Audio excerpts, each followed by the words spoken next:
Good evening and welcome to the Sony Center for Performing Arts. Please note, during tonight's presentation, video, audio, and flash photography is prohibited, and we have a strict zero-tolerance policy for any heckling or disruptions.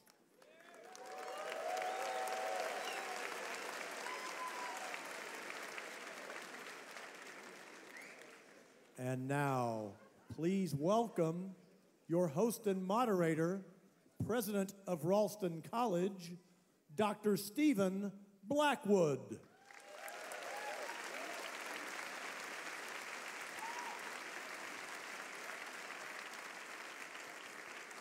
Thank you.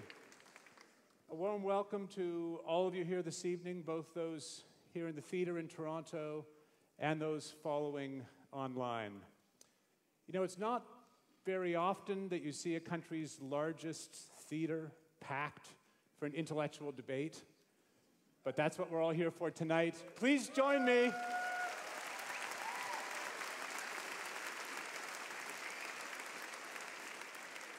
Please join me in welcoming to the stage Dr. Slavoj Žižek and Dr. Jordan Peterson.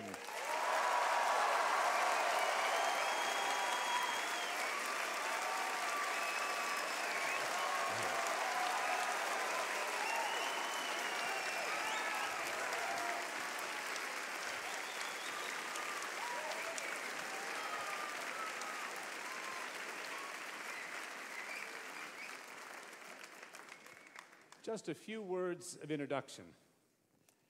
There can be few things, I think, now more urgent and necessary in an age of reactionary partisan allegiance and degraded civil discourse than real thinking about hard questions.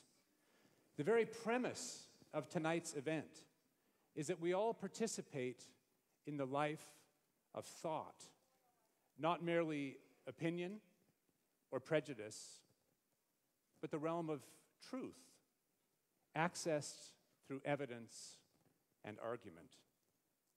But these two towering figures of different disciplines and domains share more than a commitment to thinking itself.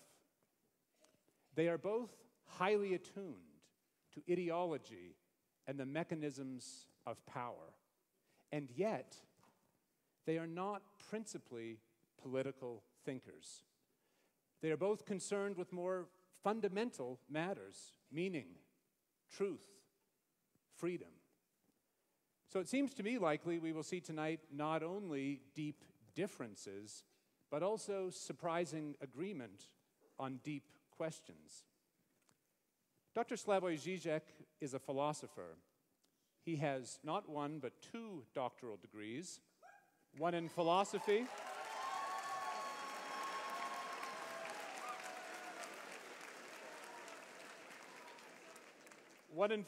from the University of Ljubljana, and a second in psychoanalysis from University... Let's hear it for psychoanalysis. From the University of Paris 8. He is now a professor at the Institute of Sociology and Philosophy at the University of Ljubljana and the director of the Birkbeck Institute for the Humanities at the University of London. He has published more than 36 books, many on the most seminal philosophers of the 19th and 20th centuries. He is a dazzling theorist with extraordinary range. A global figure for decades, he turns again and again with dialectical power to radical questions of emancipation, subjectivity, and art.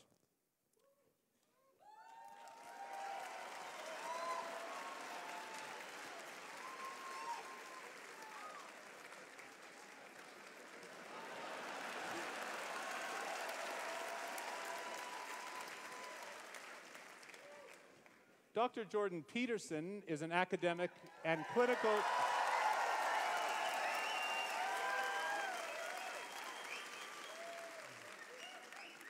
An academic and clinical psychologist, his doctorate was awarded by McGill University, and he was subsequently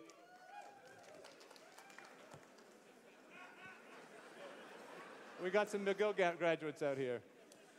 He was subsequently professor of psychology at Harvard University and then the University of Toronto, where he is today.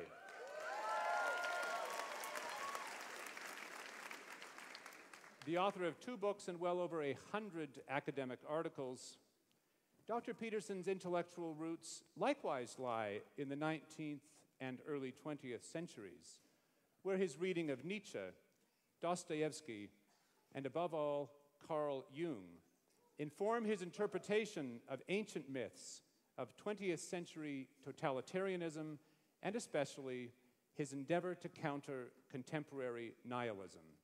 His 12 Rules for Life is a global bestseller, and his lectures and podcasts are followed by millions around the world.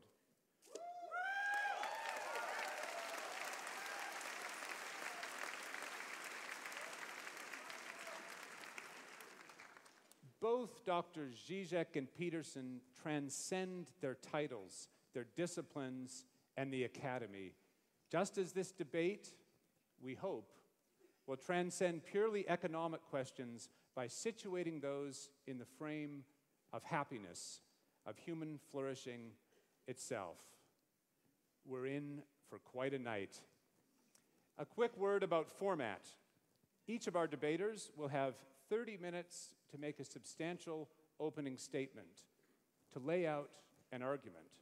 Dr. Peterson first, followed by Dr. Žižek. Each will then have, in the same order, 10 minutes to reply. I will then moderate 45 minutes or so of questions, many of which will come from you, the audience, both here in Toronto and online. With that, let's get underway. Please join me in welcoming Dr. Jordan Peterson for the first opening statement.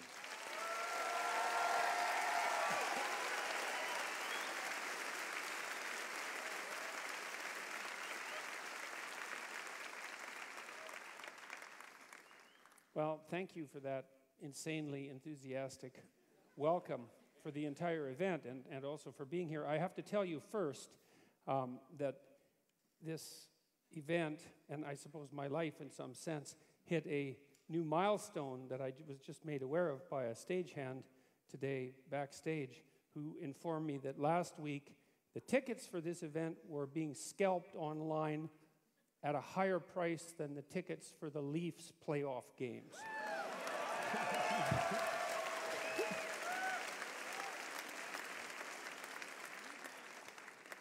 So I don't know what to make of that. All right, so how did I prepare for this? I familiarized myself to the degree that it was possible with Slavoj Žižek's work, and that wasn't that possible because he has a lot of work and he's a very original thinker, and this debate was put together in relatively short order. And what I did instead was return to what I regarded as the original cause of all the trouble, let's say, which was the Communist Manifesto. And what I attempted to do, because that's Marx, and we're here to talk about Marxism, let's say, and what I tried to do was read it.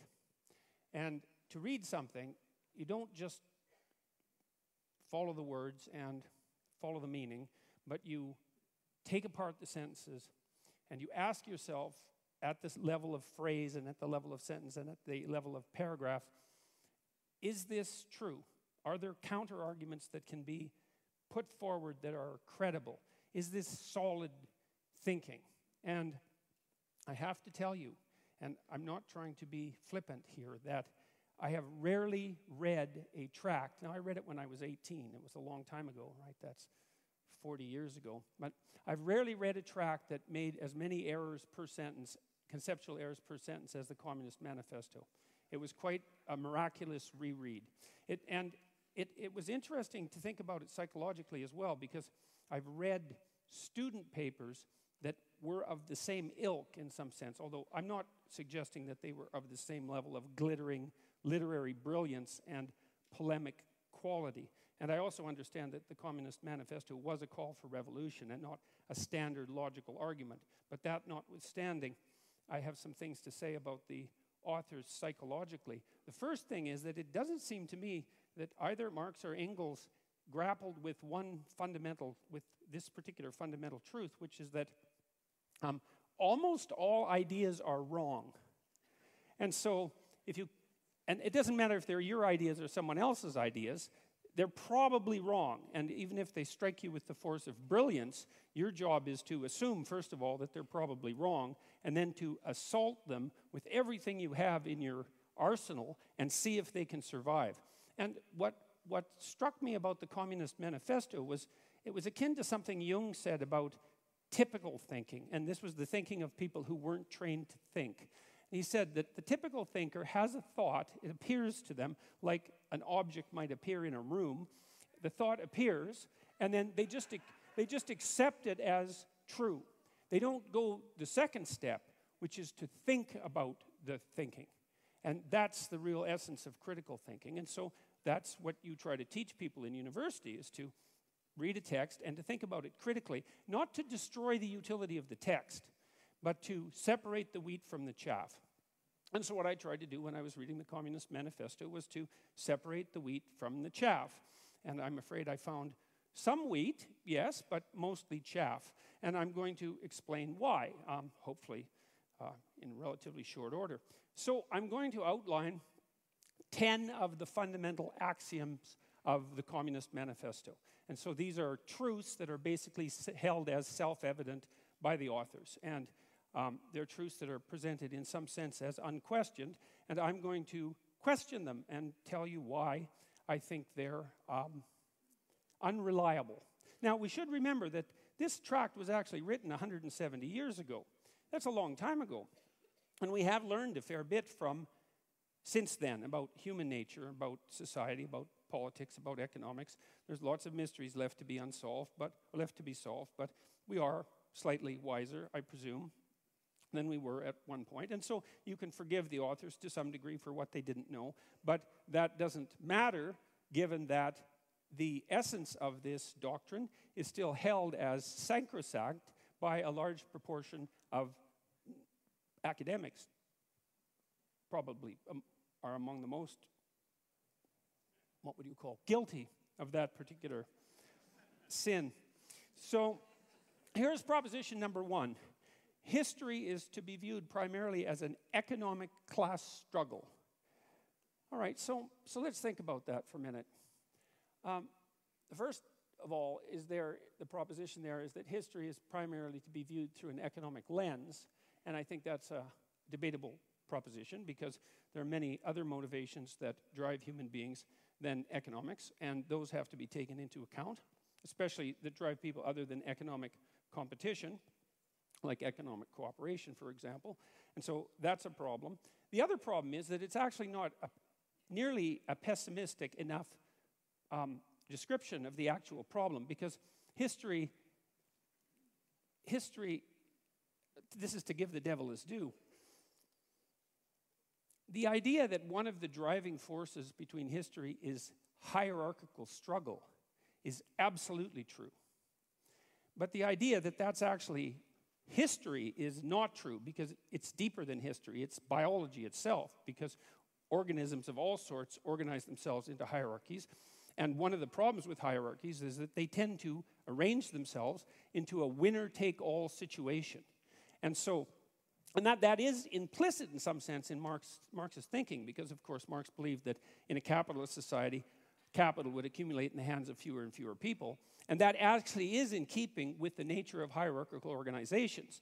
Now, the problem with that isn't so much the fact of there's accuracy in the accusation that is a eternal form of motivation for struggle, but it's an underestimation of the seriousness of the problem because it attributes it to the structure of human societies rather than the deeper reality of the existence of hierarchical structures per se, which, as they also characterize the animal kingdom to a large degree, are clearly not only human constructions.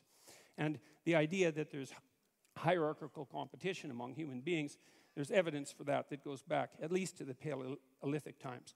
And so that's the next problem. It's that Well, this ancient problem of hierarchical structure is clearly not attributable to capitalism because it existed long in human history before capitalism existed, and then it predated human history itself.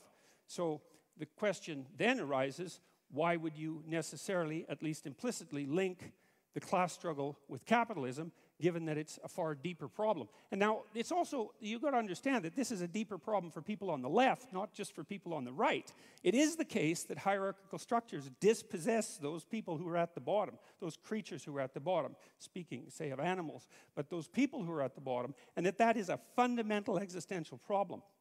But the other thing that Marx didn't seem to take into account is that there are far more reasons that human beings struggle than their economic class struggle, even if you build the hierarchical idea into that, which is a more comprehensive way of thinking about it. Human beings struggle with themselves, with the malevolence that's inside themselves, with the evil that they're capable of doing, with the spiritual and psychological warfare that goes on within them. And we're also actually always at odds with nature. And this never seems to show up in Marx, and it doesn't show up in Marxism in general. It's as if nature doesn't exist. The primary conflict, as far as I'm concerned, or a primary conflict that human beings engage in, is the struggle for life in a cruel and harsh natural world. And it's as if that doesn't exist in the Marxist domain. If human beings have a problem, it's because there's a class struggle that's essentially economic. It's like, no, human beings have problems because we come into life starving and lonesome.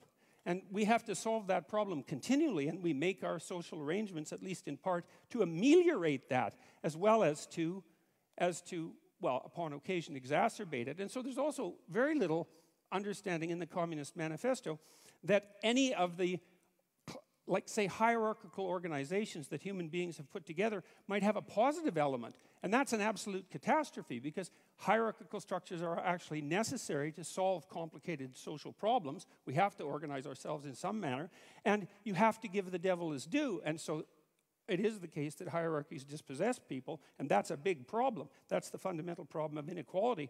But it's also the case that hierarchies happen to be a very efficient way of distributing resources. And it's finally the case that human hierarchies are not fundamentally predicated on power. And I would say the biological, anthropological data on that are crystal clear. You don't rise to a position of authority that's reliable in a human society primarily by exploiting other people. It's a very unstable means of obtaining power. So that's a problem. Well, the people that laugh might do it that way.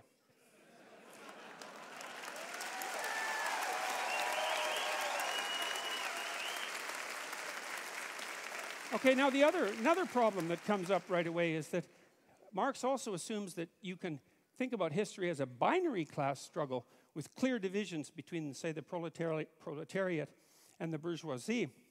And that's actually a problem, because it's not so easy to make a firm division between who's exploiter and who's exploitee, let's say, because it's not obvious, like in the case of small shareholders, let's say, whether or not they happen to be part of the oppressed or part of the oppressor. This actually turned out to be a big problem in the Russian Revolution. And by big problem, I mean tremendously big problem. Because it turned out that you could fragment people into multiple identities, and that's a fairly easy thing to do. And you could usually find some axis along which they were part of the oppressor class. It might have been a consequence of their education, or it might have been a consequence of the wealth that they strived to accumulate during their life, or it might have been a consequence of the fact that they had parents or grandparents who were educated or rich, or that they were a member of the priesthood, or that they were socialists, or anyways, the listing of how it was possible for you to be bourgeois instead of proletariat grew immensely, and that was one of the reasons that the Red Terror claimed all the victims that it claimed. And so that was a huge problem. It was probably most exemplified by the demolition of the kulaks, who were basically peasant farmers, although effective ones in the Soviet Union, who had managed to raise themselves out of serfdom over a period of about 40 years and to gather some some degree of material security about them. And about 1.8 million of them were exiled. About 400,000 were killed. And the net consequence of that removal of their private property because of their bourgeois status was arguably the death of 6 million Ukrainians in the famines of the 1930s. And so the binary class struggle idea, that was a bad idea. That was a very, very bad idea. It's also bad in this way, and this is a real sleight of hand that Marx pulls off, is you have a binary class division, proletariat and bourgeoisie, and you have an implicit idea that all of the good is on the side of the proletariat and all of the evil is on the side of the bourgeoisie. And that's classic group identity thinking. You know, it's one of the reasons I don't like identity politics is because once you divide people into groups and pit them against one another, it's very easy to assume that all the evil in the world can be attributed to one group, the hypothetical oppressors, and all the good to the other. And that... Well, and that's naive. That's naive beyond comprehension, because it's absolutely foolish to make the presumption that you can identify someone's moral worth with their economic standing. So, and that actually turned out to be a real problem as well, because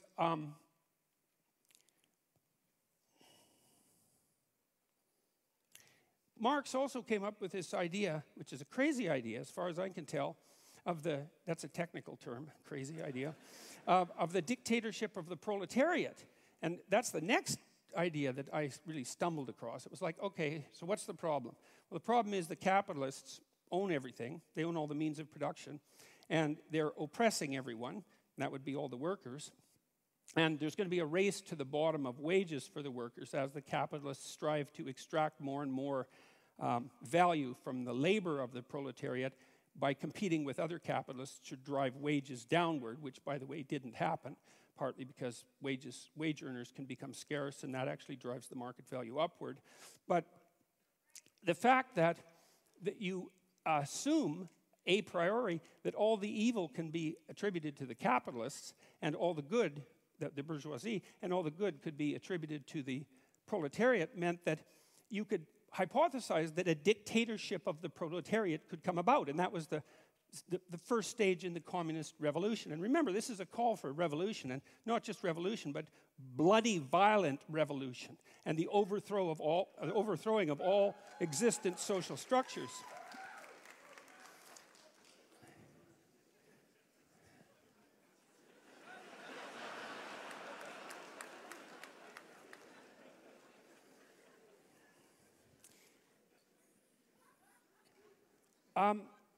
Anyways, the problem with that, you see, is that because all the evil isn't divided so easily up into oppressor and oppressed, that when you do establish a dictator of the proletariat to the degree that you can do that, which you actually can't because it's technically impossible and an absurd thing to consider to begin with, not least because of the problem of centralization. I mean, you have to hypothesize that you can take away all the property of the capitalists.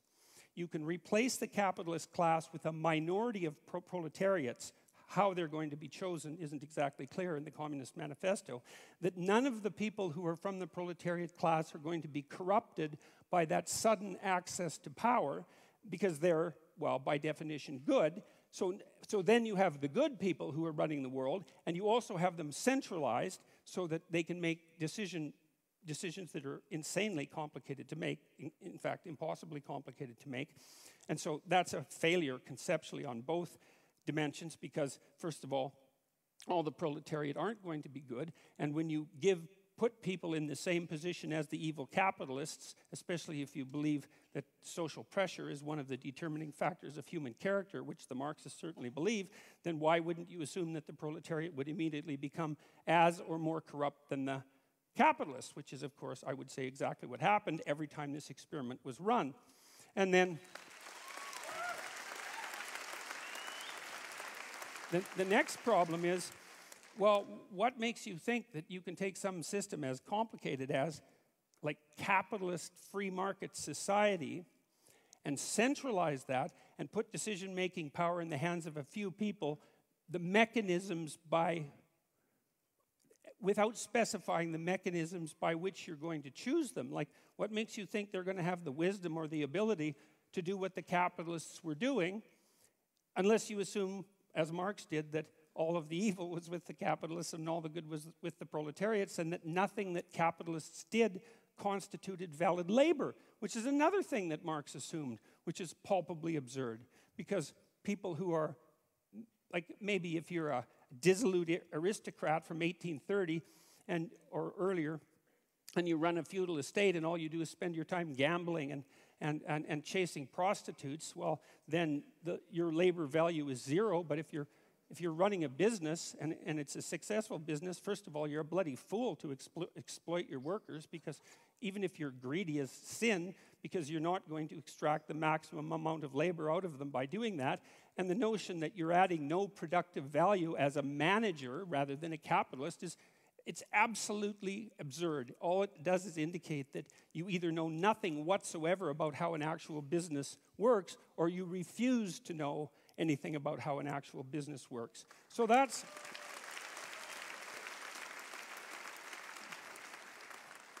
also a big problem. So then the next problem is the criticism of profit. It's like, well, what's wrong with profit exactly? What's the problem with profit? Well, the idea from the Marxist perspective was that profit was theft. But profit, well, can be theft because crooked people can run companies, and so sometimes profit is theft, but that certainly doesn't mean that it's always theft. What it means, in part at least, if the capitalist is adding value to the corporation, then there's some utility and some fairness in him or her extracting the value of their abstract labor, their thought, their abstract abilities, their ability to manage the company, and to engage in proper competition and product development and efficiency and the proper treatment of the workers and all of that. And then if they can create a profit, well, then they have a little bit of security for times that aren't so good, and that seems absolutely bloody necessary as far as I'm concerned. And then the next thing is, well, how can you grow if you don't have a profit? And if you have an enterprise that's valuable and worthwhile, and some enterprises are valuable and worthwhile, then it seems to me that a little bit of profit to help you grow seems to be the right approach. And then the other issue with profit, and you know this if you've ever run a business, is it's a really useful constraint. Like it's not enough to have a good idea. It's not enough to have a good idea and a sales and marketing plan, and then to implement that and all of that. That's bloody difficult. Like it's not easy to have a good idea, and it's not easy to come up with a good sales and marketing plan, and it's not easy to find customers and satisfy them. And so if you allow profit to constitute a limitation on what it is that you might reasonably attempt, it provides a good constraint on wasted labor. And so most of the things that I've done in my life, even psychologically, that were designed to help people's psychological health, I tried to run on a for-profit basis. And the reason for what that was, apart from the fact that I'm not averse to making a profit, partly so my enterprises can grow, but was also so that there were forms of stupidity that I couldn't engage in because I would be punished by the market enough to eradicate the enterprise. And so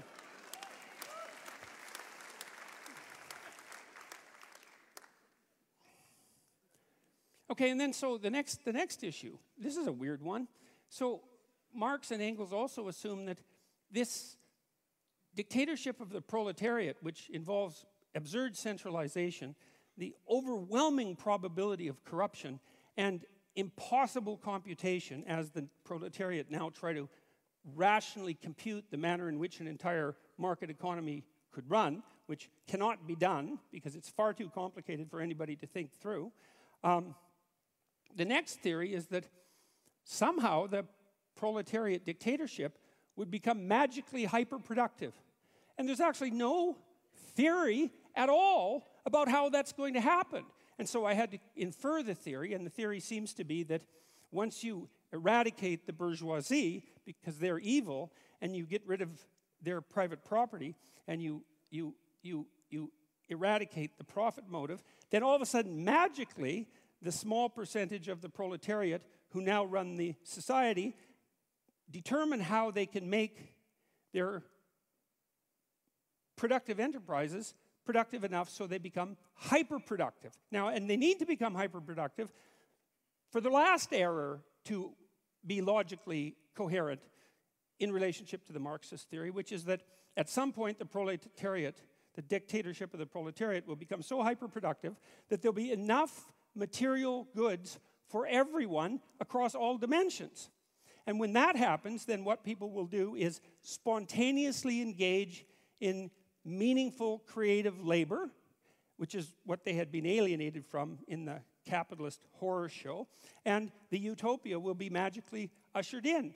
But there's no indication about how that hyperproductivity is going to come about, and there's also no understanding that, well, that isn't the utopia that is going to suit everyone, because there are great differences between people.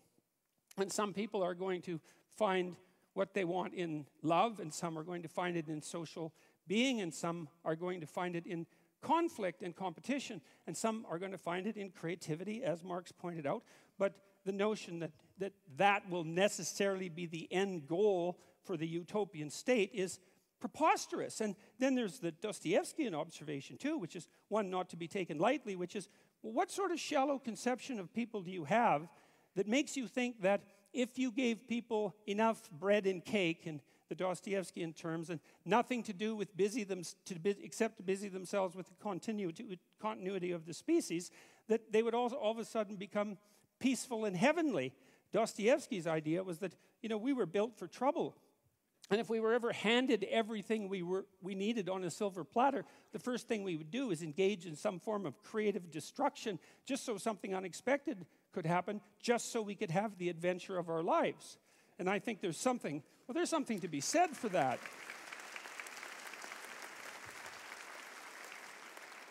So, and then the last error, let's say, although by no means the last, was this, and this is one of the strangest parts of the Communist Manifesto, is Marx admits, and Engels admit repeatedly in the Communist Manifesto, that there has never been a system of production in the history of the world that was as effective at producing material commodities in excess than capitalism. Like that's extensively documented in the Communist Manifesto. And so if your proposition is, look, we got to get as much material security for everyone as possible, as fast as we can, and capitalism already seems to be doing that at a rate that's unparalleled in human history, wouldn't the logical thing be just to let the damn system play itself out?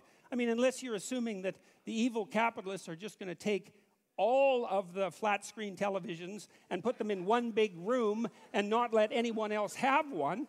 The logical assumption is that, well, you're already on a road that's supposed to produce the proper material productivity. And so, well, that's 10 reasons, as far as I can tell. And so what I saw in that the Communist Manifesto is like seriously flawed in virtually every way it could possibly be flawed, and also all in evidence that Marx was the kind of narcissistic thinker who could think. He was a very intelligent person, and so was Engels. But what he thought when he thought was that what he thought was correct. And he never went the second stage, which is, well, wait a second. How could all of this go terribly wrong? And if you're a thinker, especially a sociological thinker, especially a thinker on the broad scale, a social scientist, for example, one of your moral obligations is to think, you might be wrong about one of your fundamental axioms, or 2 or 3 or 10, and as a consequence, you have the moral obligation to walk through the damn system and think, well, what if I'm completely wrong here and things invert and go exactly the wrong way? And I just can't understand how anybody could come up with an idea like the dictatorship of the proletariat, especially after advocating its implementation with violent means, which is a direct part of the Communist Manifesto, and actually think, if they were thinking, if they knew anything about human beings and the proclivity for malevolence that's part and parcel of the individual human being, that could do anything but lead to a special form of hell, which is precisely what did happen. And so I'm going to close, because I have 3 minutes, with a bit of evidence as well that Marx also thought that what would happen inevitably as a consequence of capitalism is the rich would get richer and the poor would get poorer.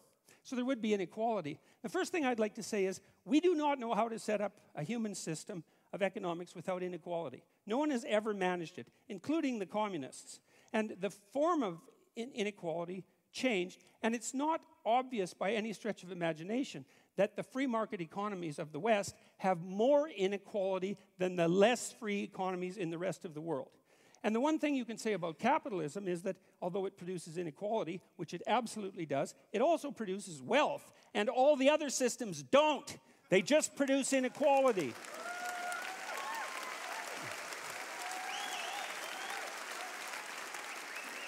So here's a few stats. Here's a few free market stats, okay?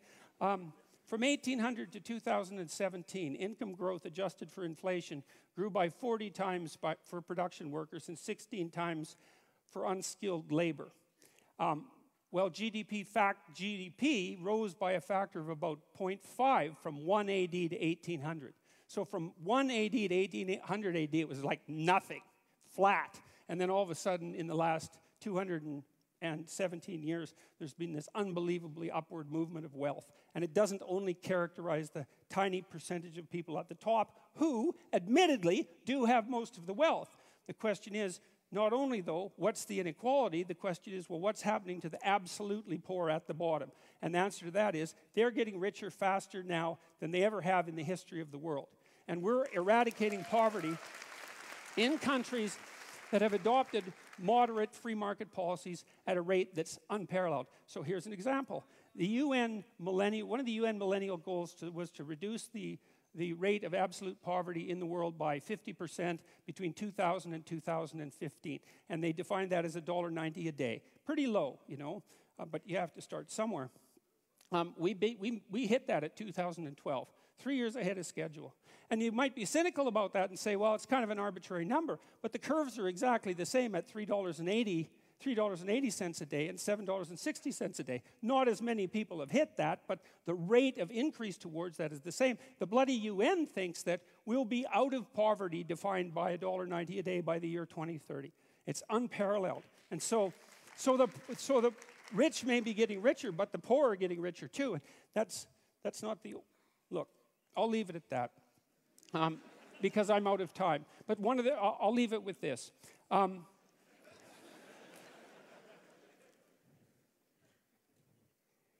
The poor are not getting poorer under capitalism. The poor are getting richer under capitalism by a large margin. And I'll leave you with one statistic, which is that now in Africa, the child mortality rate in Africa now is the same as the child mortality rate was in Europe in 1952. And so that's happened within the span of one lifetime. And so if you're for the poor, if you're actually concerned that the poorest people in the world rise above their starvation levels, then all the evidence suggests that the best way to do that is to implement something approximating a free market economy. And so, thank you very much.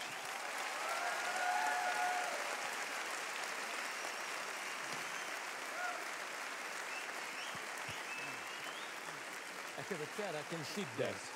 That has helped me a lot. Okay. Thank you, Dr. Peterson. Dr. Žižek. Thank you.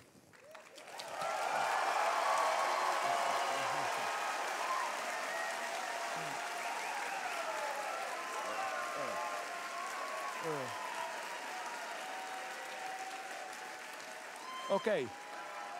First, a brief introductory remark. I cannot but notice the irony of how Peterson and I, the participants in this duel of the century, are both marginalized by the official academic community. I'm supposed to defend here the left liberal line against neoconservatives. Really? Most of the attacks on me are now precisely from left liberals. Just remember the outcry against my critique of LGBT plus ideology. And I'm sure that if the leading figures in this field were to be asked if I am fit to stand for them, they would turn in their graves even if they are still alive. So let me begin by bringing together the three notions from the title: happiness, communism, capitalism. In one exemplary case, China today. China in the last decades is arguably the greatest economic success story in human history. Hundreds of millions raised from poverty into middle-class existence. How did China achieve it? The 20th century left was defined by its opposition to the two fundamental tendencies of modernity: the reign of capital with its aggressive market competition, the authoritarian bureaucratic state power. Today's China combines these two features in its extreme form: strong authoritarian state, wild capitalist dynamics. And it's important to note, they do it on behalf of happiness of the majority of people. They don't mention communism to legitimize their rule. They prefer the old Confucian notion of a harmonious society. But are the Chinese any happier for all that? Although even the Dalai Lama justifies Tibetan Buddhism in Western terms of the pursuit of happiness and the avoidance of pain, happiness as a goal of our life is a very problematic notion. If we learned anything from psychoanalysis, it is that we humans are very creative in sabotaging our pursuit of happiness. Happiness is a confused notion. Basically, it relies on the subject's inability or unreadiness to fully confront the consequences of his, her, their desire. In our daily lives, we pretend to desire things which we do not really desire, so that ultimately the worst thing that can happen is for us to get what we officially desire. So I agree that human life of freedom and dignity does not consist just in searching for happiness, no matter how much we spiritualize it, or in the effort to actualize our inner potentials. We have to find some meaningful cause beyond the mere struggle for pleasurable survival. However, I would like to add here a couple of qualifications. First, since we live in a modern era, we cannot simply refer to an unquestionable authority to confer a mission or task on us. Modernity means that, yes, we should carry the burden. But the main burden is freedom itself. We are responsible for our burdens. Not only are we not allowed cheap excuses for not doing our duty, duty itself should not serve as an excuse. We are never just instruments of some higher cause. Once traditional authority loses its substantial power, it is not possible to return to it. All such returns are today a postmodern fake. Does Donald Trump stand for traditional values? No. His conservatism is a postmodern performance, a gigantic ego trip. In this sense of playing with traditional values, of mixing references to them with open obscenities, Trump is the ultimate postmodern president. If we compare Trump with Bernie Sanders, Trump is a postmodern politician at its purest, while Sanders is rather an old-fashioned moralist. Conservative thinkers claim that the origin of our crisis is the loss of our reliance on some transcendent divinity or higher value. If we are left to ourselves, if everything is historically conditioned and relative, then there is nothing preventing us to indulge in our lowest tendencies. But is this really the lesson to be learned from mob killing, looting, and burning on behalf of religion? It is often claimed that, true or not, religion makes some otherwise bad people do good things. From today's experience, I think we should rather stick to Steve Weinberg's claim that while without religion, good people would have been doing good things and bad people bad things, only something like religion can make good people do bad things. More than a century ago, in his Brothers Karamazov, Dostoevsky warned against the dangers of godless moral nihilism. If God doesn't exist, then everything is permitted. The French philosopher André Glucksmann applied Dostoevsky's critique of godless nihilism to September 11th. And the title of his book, Dostoevsky in Manhattan, suggests, as this title suggests, he couldn't have been more wrong. The lesson of today's terrorism is that if there is a God, then everything, even blowing up hundreds of innocent bystanders, is permitted to those who claim to act directly on behalf of God. The same goes also for godless Stalinist communists. They are the ultimate proof of it. Everything was permitted to them since they perceived themselves as direct instrument of their divinity, of the historical necessity of progress towards communism. That's the big problem of ideologies. How to make good, decent people do horrible things. Second, yes, we should carry our burden, accept the suffering that goes with it. But a danger lurks here, that of a subtle reversal. Don't fall in love, that's my position, with your suffering. Never presume that your suffering is in itself a proof of your authenticity. Renunciation of pleasure can easily turn into pleasure of renunciation itself. For example, an example not from neoconservatives. White left liberals love to denigrate their own culture and blame Eurocentrism for our evils. But it is instantly clear how this self-denigration brings a profit of its own. Through this renouncing of their particular roots, multicultural liberals reserve for themselves the universal position, graciously soliciting others to assert their particular identity. White multiculturalist liberals embody the lie of identity politics. Next point. Jacques Lacan wrote something paradoxical but deeply true, that even if what a jealous husband claims about his wife, that she sleeps with other men, is all true, his jealousy is nonetheless pathological. The pathological element is the husband's need for jealousy, as the only way for him to sustain his identity. Along the same lines, one could say that even if most of the Nazi claims about Jews, they exploit Germans, they seduce German girls, and so on, were true, which they were not, of course, their anti-Semitism would still be a pathological phenomenon, because it ignored the true reason why the Nazis needed anti-Semitism. In the Nazi vision, their society is an organic whole of harmonious collaboration, so an external intruder is needed to account for divisions and antagonisms. The same holds for how today, in Europe at least, the anti-immigrant populists deal with the refugees. The cause of problems which are, I claim, immanent to today's global capitalism is projected onto an external intruder. Again, even if the reported incident with the refugees, there are great problems, I admit it. Even all these reports are true. The populist story about them is a lie.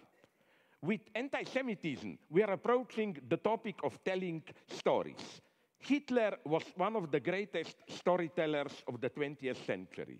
In the 1920s, many Germans experienced their situation as a confused mess. They didn't understand what is happening to them with military defeat, economic crisis, what they perceived as moral decay, and so on.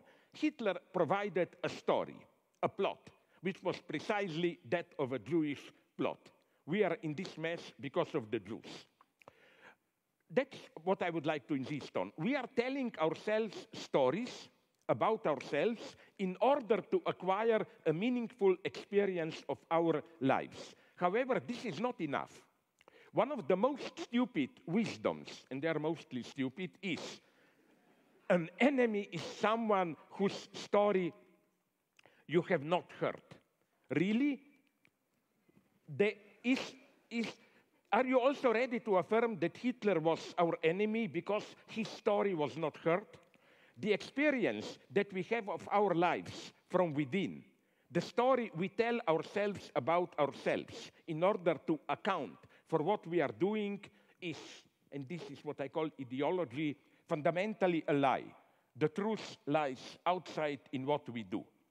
In a similar way, the alt-right obsession with cultural Marxism expresses the rejection to confront the fact that the phenomena they criticize as the effect of the cultural Marxist plot, moral degradation, sexual promiscuity, consumerist hedonism, and so on, are the outcome of the immanent dynamic of capitalist societies.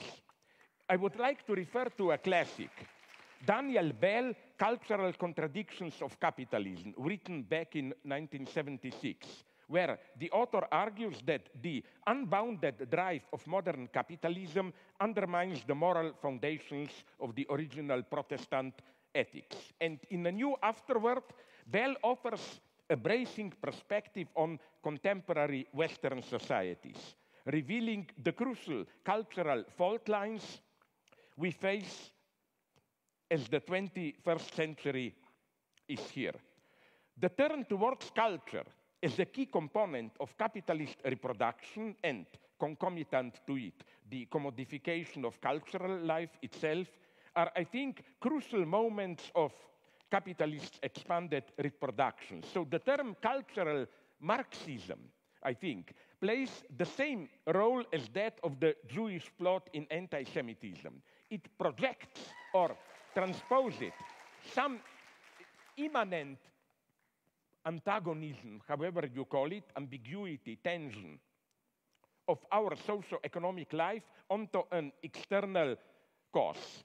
In exactly the same way, now let me give you a different, more problematic example. In exactly the same way, liberal critics of Trump and alt-right never seriously asked how our liberal society could give birth to Trump. In this sense, the image of Donald Trump is also a fetish, the last thing a liberal sees before confronting actual social tensions.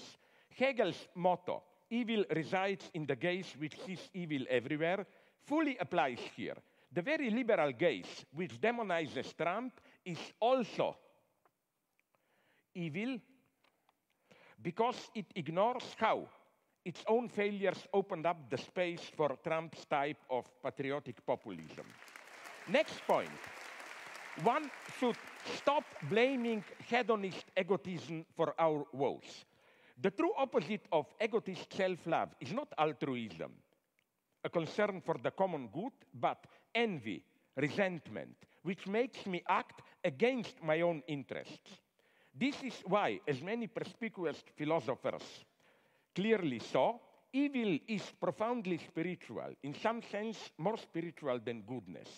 This is why egalitarianism itself should never be accepted at its face value. It can well secretly invert the standard renunciation accomplished to benefit others. Egalitarianism often de facto means I am ready to renounce something so that others will also not have it. This is, I think, now comes the problematic part for some of you, maybe the problem with political correctness. What appears as its excesses, its regulatory zeal, is, I think, an impotent reaction to that masks the reality of a defeat. My hero is here a black lady, Tarana Burke, who created the Me Too campaign more than a decade ago. She observed in a recent critical note that in the years since the movement began, it deployed an unwavering obsession with the perpetrators. Me Too is all too often a genuine protest filtered through resentment. Should we then drop egalitarianism? No. Equality can also mean, and that's the equality I advocate, creating the space for as many as possible individuals to develop their different potentials. It is, that's my paradoxical claim, it is today's capitalism that equalizes us too much and causes the loss of many talents. So what about the balance between equality and hierarchy? Did we really move too much in the direction of equality? Is there, in today's United States, really too much equality? I think a simple overview of the situation points in the opposite direction. Far from pushing us too far, the left is gradually losing its ground already for decades. Its trademarks, universal healthcare, free education, and so on, are continuously diminished. Look at Bernie Sanders, and I don't idealize him, program. It is just a version of what half a century ago in Europe was simply the predominant social democracy, and it's today decried as a threat to our freedoms, to the American way of life, and so on and so on. I see no threat to free creativity in this program. On the contrary, I see healthcare and education and so on as enabling me to focus my life on more important creative issues. I see equality, this basic equality of chances, as a space for creating differences, and yes, why not, even different, more appropriate hierarchies. Furthermore, I find it very hard to ground today's inequalities, as they are documented, for example, by Piketty in his book, to ground today's inequalities in different competencies. Competencies for what? In totalitarian states, competencies are determined politically. But market success is also not innocent and neutral as a regulator of the social recognition of competencies. Let me now briefly deal with in a friendly way, I claim, with what became known, sorry for the irony, as the lobster topic. I'm far from a simple social constructionism here. I deeply appreciate evolutionary thought. Of course, we are also natural beings, and our DNA, as we all know, overlaps, I may be wrong, around 98% with that of some monkeys. This means something, but nature, I think we should never forget this, is not a stable hierarchical system, but full of improvisations. It develops like French cuisine. A French guy gave me this idea that the origin of many famous French dishes or drinks is that when they wanted to produce a standard piece of food or drink, something went wrong, but then they realized that this failure can be resold as success.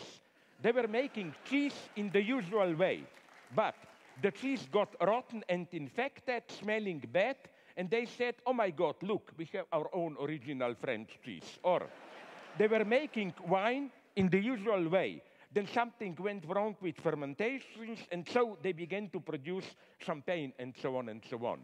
I'm not making just a joke here, because I think that it is exactly like this that, and that's the lesson of psychoanalysis, that our sexuality works. Sexual instincts are, of course, biologically determined. But look what we humans made out of them. They are not limited to the mating season. They can develop into a permanent obsession, sustained by obstacles that demand to be overcome. In short, into a properly metaphysical passion that perturbs the biological rhythm, with twists like endlessly prolonging satisfaction in courtly love, engaging in different perversions, and so on and so on. So it's still, yes, biologically conditioned sexuality, but it is, if I may use this term, trans-functionalized. It becomes a moment of a different cultural, however you call it, logic. And I claim the same goes for tradition. T.S. Eliot, the great conservative, wrote, quote, what happens when a new work of art is created is something that happens simultaneously to all the work of art which preceded it. The past should be altered by the present as much as the present is directed by the past. End of quote. What does this mean? Let me mention the change enacted by Christianity. It's not just that, in spite of all our natural and cultural differences, the same divine spark dwells in everyone. But this divine spark enables us to create what Christians call Holy Ghost or Holy Spirit, a community in which hierarchic family values are at some level at least abolished. Remember Paul's words from Galatians. There is no longer Jew or Greek, there is no longer male and female in Christ. A democracy extends this logic to the political space. In spite of all differences in competence, the ultimate decision should stay with all of us. The wager of democracy is that we should not give all power to competent experts. It was precisely communists in power who legitimized their rule by posing as fake experts. And incidentally, I'm far from believing in ordinary people's wisdom. We often need a master figure to push us out of an inertia. And I'm not afraid to say that forces us to be free. Freedom and responsibility hurt. They require an effort. And the highest function of an authentic master is to literally to awaken us to our freedom. We are not spontaneously really free. Furthermore, I think that social power and authority cannot be directly grounded in competence. In our human universe, power, in the sense of exerting authority, is something much more mysterious, even irrational. Kierkegaard, my and everybody's favorite theologist, wrote, if a child says he will obey his father because his father is a competent and good guy, this is an affront to father's authority. And he applied the same logic to Christ himself. Christ was justified by the fact of being God's son, not by his competencies or capacities. As Kierkegaard put it, every good student of theology can put things better than Christ. There is no such authority in nature. Lobsters may have hierarchy, undoubtedly, but the main guy among them, I don't think he has authority in this sense.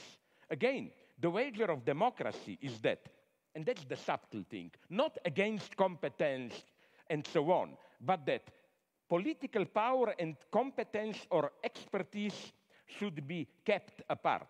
In Stalinism, precisely, they were not kept apart, while already in ancient Greece, they knew that they have to be kept apart, which is why their popular weight was even combined with lottery often.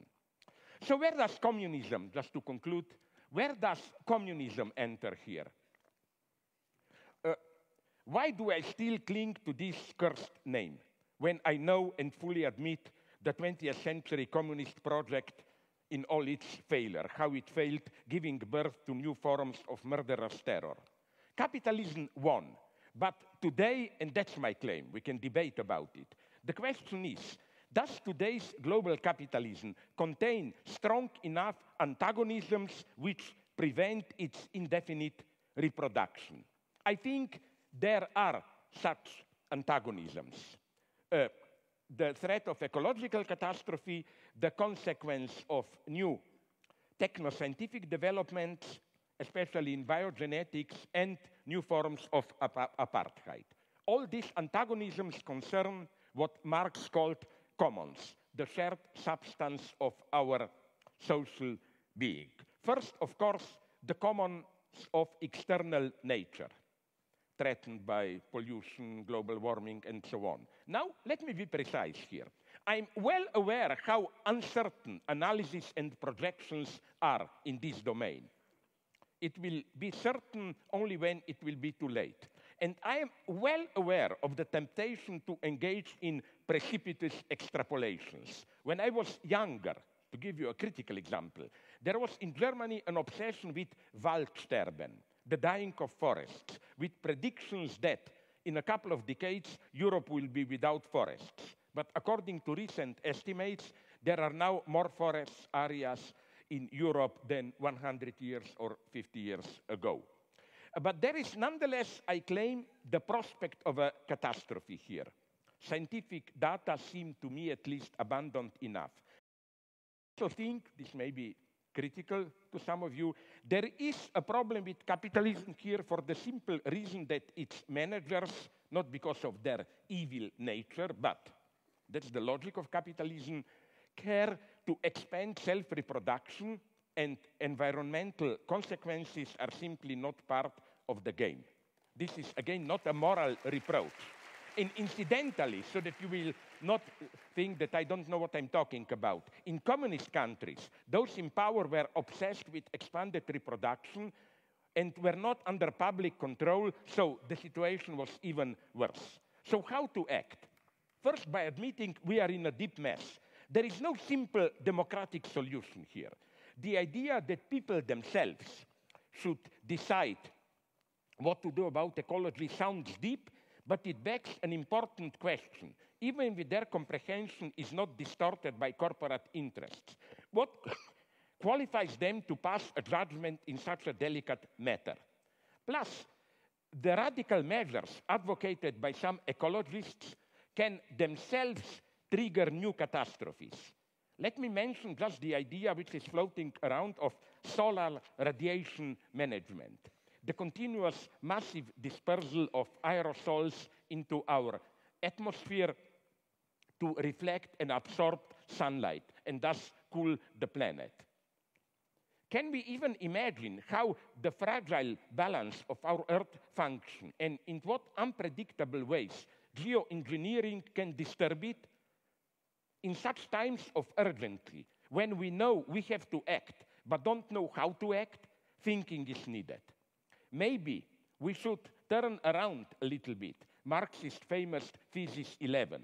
In our new century, we should say that maybe in the last century, we tried all too fast to change the world.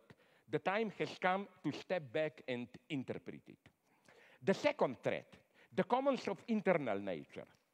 With new biogenetic technologies, the creation of a new man, in the literal sense of changing human nature, becomes a realist prospect. I mean primarily so-called popularly neural link, the direct link between our brain and digital machines, and then brains among themselves. This, I think, is the true game changer. The digitalization of our brain opens up unheard of new possibilities of control. Directly sharing your experience with your beloved may appear attractive, but what about sharing them with an agency without you even knowing it? Finally, the common space of humanity itself. We live in one and the same world, which is more and more interconnected, but nonetheless deeply divided. So how to react to this? The first and sadly predominant reaction is the one of protective self-enclosure. The world out there is in a mess. Let's protect ourselves by all kinds of walls. It seems that our countries are run relatively well. But is the mess the so-called rogue countries find themselves in not connected to how we interact with them? Take what is perhaps the ultimate rogue state, Congo. Warlords who rule provinces there are always dealing with Western companies, selling them minerals. Where would our computers be without coltan from Congo? And what about foreign interventions in Iraq and Syria, or by our proxies like Saudi Arabia in Yemen? Here, refugees are created. A new world order is emerging, a world of... Can I just finish the page? 2 minutes, literally. A world of peaceful coexistence of civilizations. But in what way does it function? Forced marriages and homophobia are okay, just that they are limited to another country, which is otherwise fully included into the world market. This is how refugees, again, are created. The second reaction is global capitalism with the human face. Think about socially responsible corporate figures like Bill Gates or George Soros.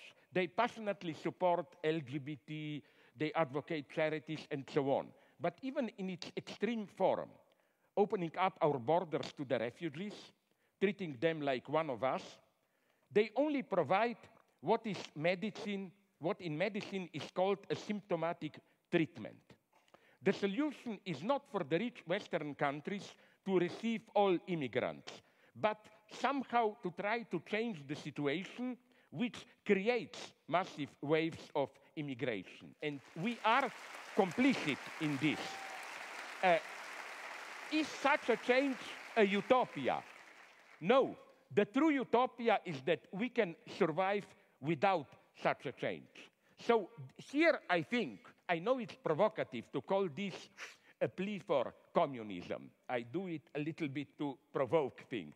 But what is needed is nonetheless in all these spheres, I claim, ecology, digital control, unity of the world, capitalist market, which does great things, I admit it, has to be somehow limited, regulated, and so on. Before you say it's a utopia, I will tell you, but just think about in what way global market already functions today. I always thought that neoliberalism is a fake term. If you look closely, you will see that state plays today more important role than ever precisely in the richest capitalist economies. So, you know, the market is already limited, but not in the right way, to put it naively. So, a pessimist conclusion. What will happen? In spite of protests here and there, we will probably continue to slide towards some kind of apocalypse, awaiting large catastrophes to awaken us. So I don't accept any cheap optimism.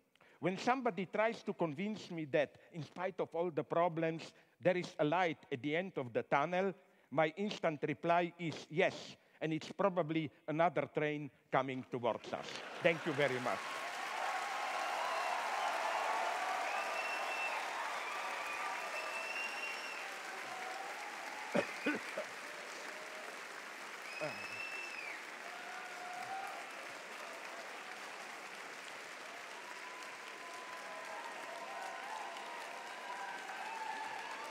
Please don't do this, because I really think that that's why I hope you, Jordan, agree with it, that's why we are here engaged in this debate.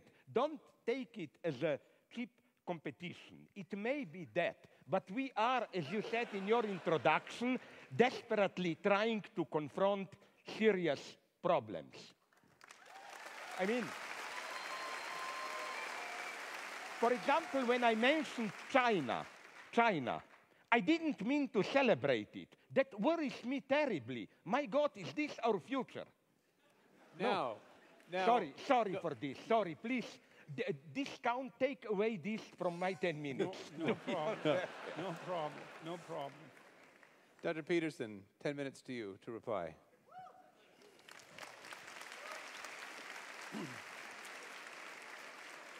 So, I like to speak extemporaneously, but Dr. Žižek's discussion was so complex that there's no way that I can juggle my responses spontaneously. So, okay, yeah, well, and achievement managed, I would say. So I heard much of what I heard. I agreed with, but we can get to that. I'm going to respond. Keep that. Pull out the knife. All right. Well,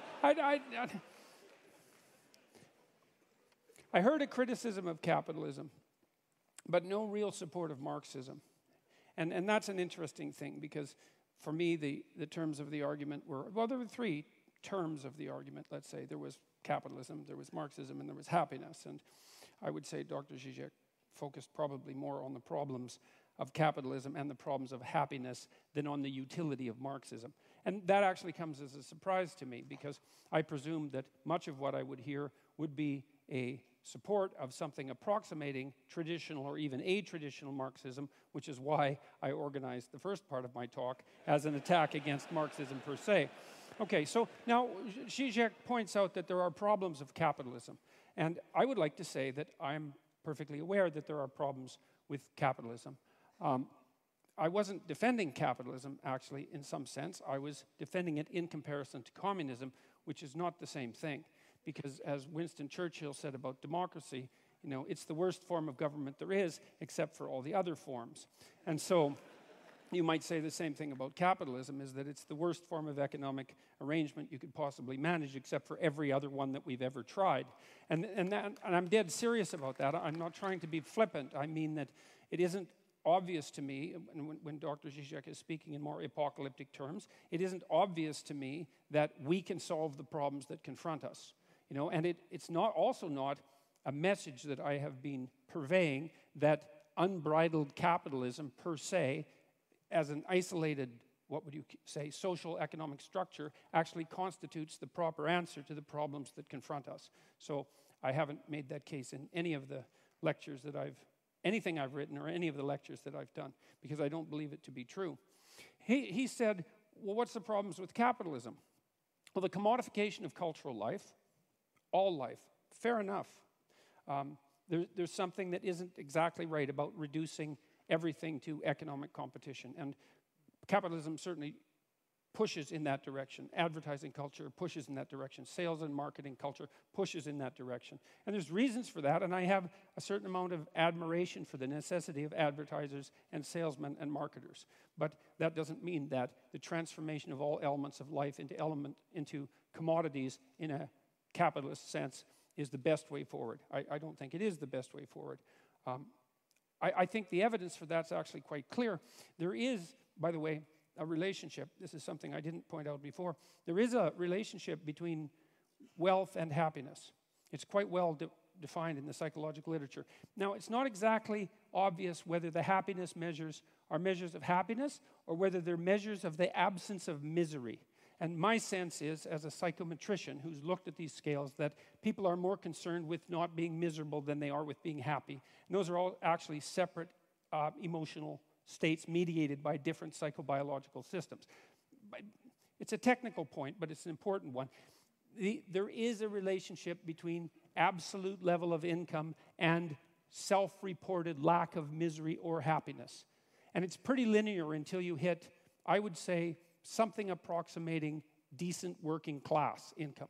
And so what seems to happen is that wealth makes you happy as long as it keeps the bill collectors at bay. Like once you've got to the point where the misery is staved off as much as it can be by the fact that you're not in absolutely economically dire straits, then adding more money to your life has no relationship whatsoever to your well-being. And so it's clear that past a certain minimal point, additional material provision is not sufficient to, let's say, redeem us individually or socially. And it's certainly the case that the radical wealth production that characterizes capitalism might produce a fatal threat to the structure of our social systems and our broader ecosystems. Who knows? I'm not absolutely convinced of that for a variety of reasons. I mean, Žižek pointed out, for example, that there are more forests in Europe now than there were 100 years ago. There's actually more forests in the entire northern hemisphere than there were 100 years ago. And the news on the ecological front is not as dismal as the people who put out the most dismal news would have you think. And there is some possibility. That doesn't mean that there aren't elements of it that are dismal. You know, what we've done to the oceans is definitely something catastrophic, and we definitely have our problems. But it is possible that human ingenuity might solve that.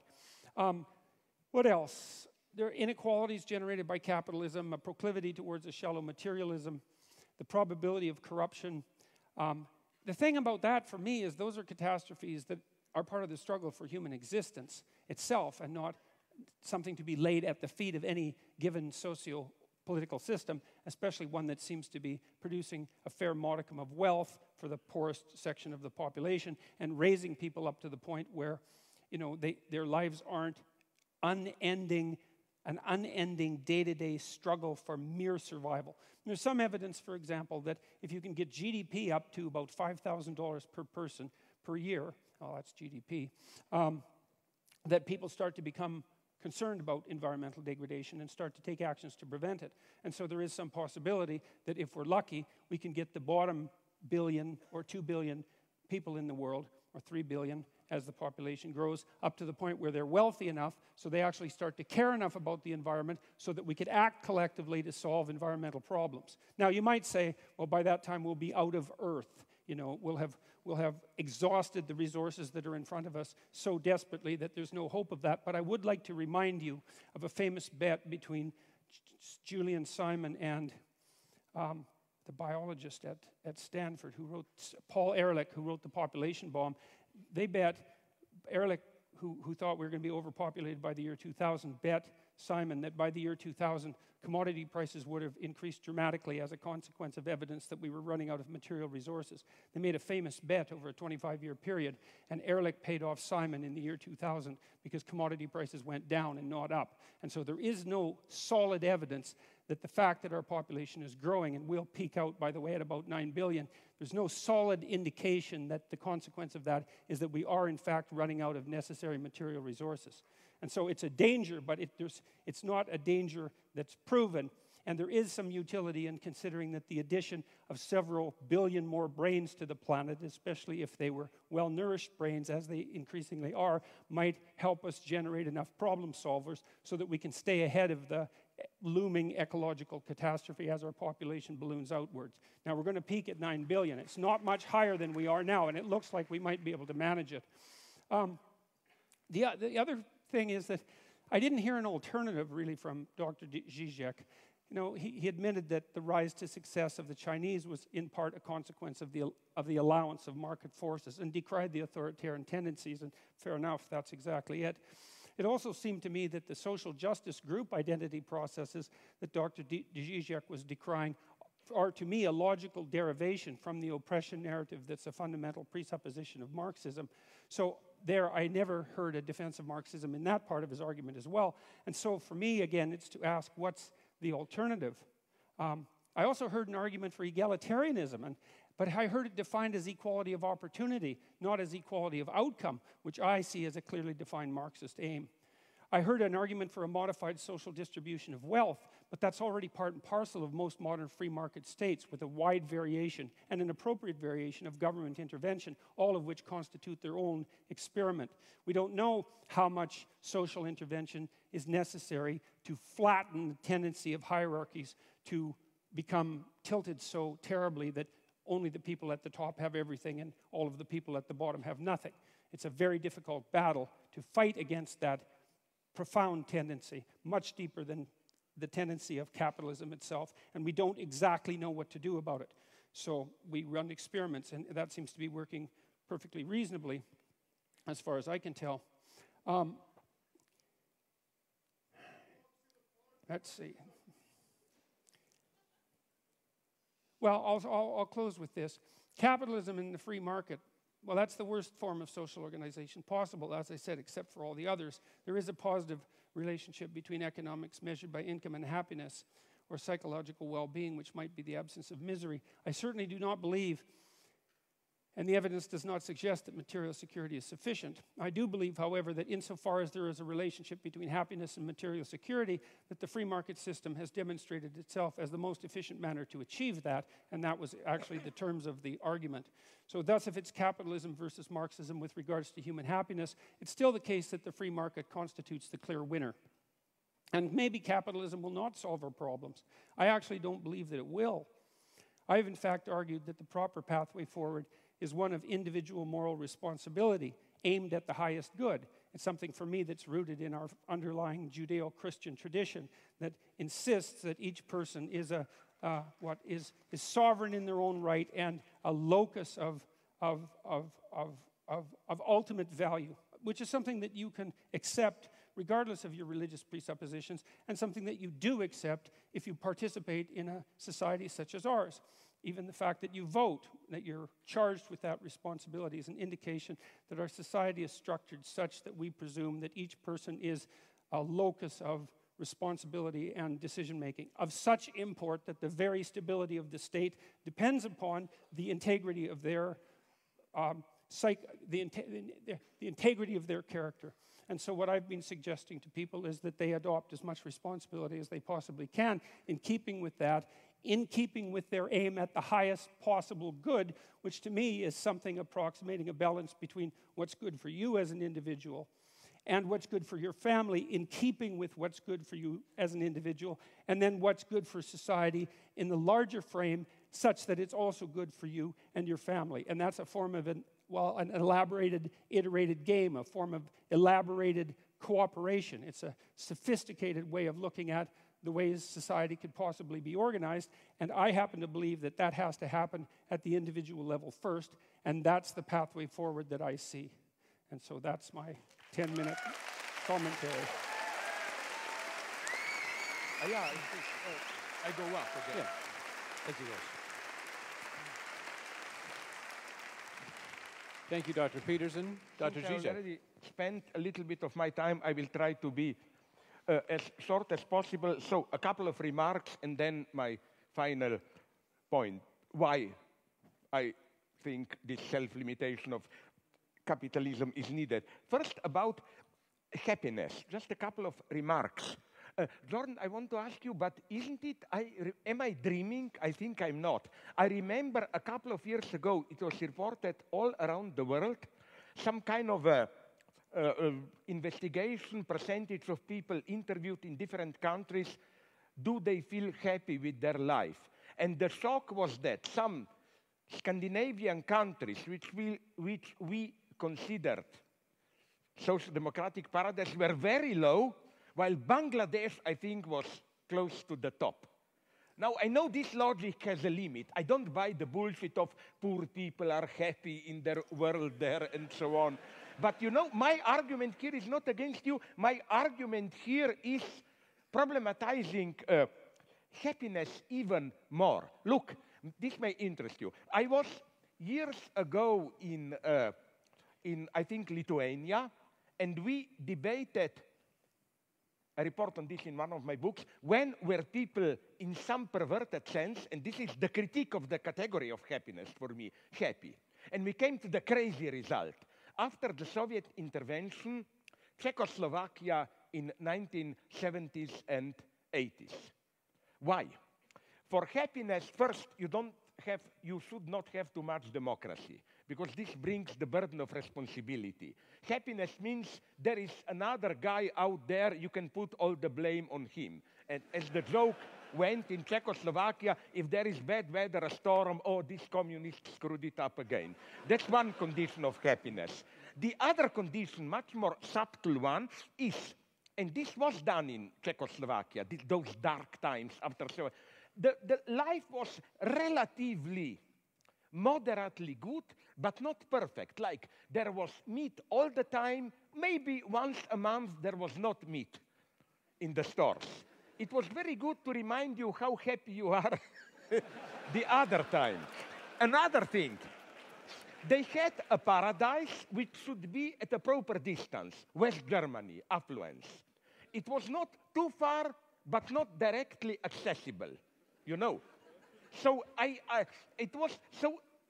maybe in your critique of communist regimes, I agree with you, you should more focus on something that I experience. Of, you know, don't look only at the terror, ultimately totalitarian regime. There was a kind of a silent, perverted pact between, at least in this late, a little bit more tolerant, but I still oppose them, communist regimes, between power and population. The message was, leave us the power, don't mess with us, and we guarantee you a relatively safe life, employment, private pleasures, private niche, and so on and so on. So I am not surprised. But again, this is not for me the argument for the communists, but against happiness. That, you know, people said when the wall fell down, what a wonder in Poland. My God, like Solidarność, which was prohibited a year ago, now triumph at the elections. Who could imagine this? Yes, but the true miracle, in a bad sense for me, was 4 years later, democratically ex-communists came back to power. So, you know, again, this is for me not the argument for them, but simply for the, let's call it, corruptive nature of happiness. So my formula, maybe you would agree with it, is, my basic dogma is happiness should be treated as a necessary byproduct. If you focus on it, you are lost. It comes as a byproduct of you working for a cause and so on. That's the basic thing for me. Second point, maybe we disagree here. China, of course, the miracle, economic miracle was due to unleashing market reform and so on. But, and here comes my pessimism. Some of my liberal friends are telling me, yes, imagine what would they have achieved with also political democratization. I'm a pessimist here. No, they found a perfect formula of how, and that's the paradox of China today. The Communist Party is the best manager of capitalism and protector against workers. The truly dangerous thing in China today is not to flirt with Western ideas, is to organize trade unions, to, you know, like this is what worries me. This perfect combination between unleashing capitalism and still the authoritarian rule, or to put it in another way, my worry is that today, all around the world, this eternal marriage between capitalism and democracy is slowly disappearing. Till now, I admit it, capitalism needed from time to time some 10, 20 years of dictatorship. When things started to improve, democracy returned. Chile, South Korea, and so on. I wonder if we are still at that. Now, just very quickly, your basic point in the introduction, in your introduction. You know, I'm tempted to say, the way you presented Communist Manifesto, the simplified image, and so on and so on, it's crazy to say, but on many points I agree with you, and it's a very complex argument. Marx didn't have, for example, a good theory of how social power exists. His idea was simply with disappearance of class structure. It's secretly, although he wouldn't have accepted it, a technocratic dream. Like, by experts, social life will be run as a perfect machine. Although he was at least aware of the problem, which is why he was so enthusiastic, Marx, about Paris Commune, you know, which was precisely not centralized power. So I'm not just defending Marx. I'm saying it was not clear to him. And so let's drop that. Maybe I have more interesting things to say. Another point. Nonetheless, at one point I'm ready to claim, where did you find this? This goes maybe for today's politically correct jerks and so on, that this egalitarianism. There is one passage in his late critique of Gotha program where Marx directly accesses the problem of equality. And he dismisses it as a strict bourgeois category. Explicitly. For him, communism is not egalitarianism. It's, yes, hierarchies, but not based on capitalism. Okay, I'm not totally defending here Marx. I'm just saying, don't reproduce to Marx. Okay, but to conclude, because, yes, I want to keep my promise to be a little bit shorter. You know, I agree with you on many points, but you know what my problem with, my problem that I was aiming at? With all the openings, I know we don't know really what is happening with ecology and so on. And this is okay, let's take oceans. You mentioned them. But isn't it, for me, correct me if I'm wrong, and I don't mean this rhetorically, maybe I'm really wrong, but the problem of oceans, the only way for me is some kind of cooperated international action and so on. You cannot simply leave it to the market. That's what I'm saying. This is the faithful limit that I see. About this diminishing poverty and so on, I am aware of it. I tend to agree with it. But I, at the same time, see so many explosive tensions. For example, do you know about South Africa? It's a terrifying situation on the edge of the civil war. To be very brutal, the only thing that, I'm simplifying it, that really happened with end of apartheid is that the old ruling class, I simplify it in grotesque Marxist terms, was joined by a new black ruling class, which is not doing a good job, so they are trying to play the race card. It's still the consequence of white colonialism and so on and so on, but tensions are terrifying. And here I was pleading for not abolishing borders and so on, but this type of, I don't know how to put it, global change, cooperation, like, again, the example of Congo that I mentioned, or like, forget that killing of that guy Khashoggi, it's horrible, but the true nightmare is Yemen today. I mean, you said somewhere that we should well think without engaging in large-scale reform what the consequences will be. Okay, very briefly, I agree with you that the gap of standard Marxism was that the proletarian revolution will be a place where you do something and you know exactly what you do. If there is a lesson of the 20th century, is that this tragic logic, you want something maybe good, the result is catastrophic, holds absolutely also for revolutions and so on and so on. But in spite of all this, and I don't know what forum will it have. I'm not pleading for a new Leninist party or whatever. I'm just pleading for new forums of international cooperation and so on. I agree with you when you said the majority of us is not even really aware of the seriousness of, especially the poor, of ecological problems and so on. And I think, would you agree that the situation is here much more subtle and obscene?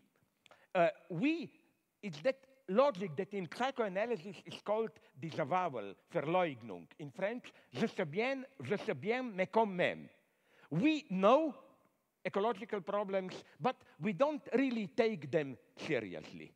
And here I see problems, and I don't see an easy way out. I am a pessimist, if you ask me. When people say, no, but they are growing, protests are growing, and so on and so on. Yes, I'm listening to this story from when I was young, you know. They are growing, and then look what happened. The mega tragedy is, for me, for example, what happened to Syriza. They were elected for change, whatever, and they become, and I'm not blaming them, they become the perfect executors of austerity program. So I just see problems. I'm a pessimist. And I'm not a radical pessimist.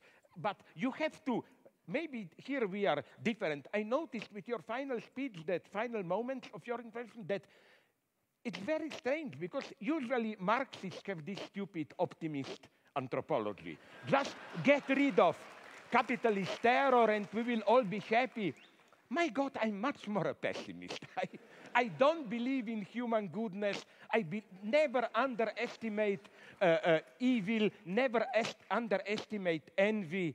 I mean, it's part of my nature. In Slovenia, we have a wonderful story. A godlike figure comes to a farmer, and I will stop immediately, and asks him, I will do to you whatever you want. Just, I warn you, I will do twice the same to your neighbor.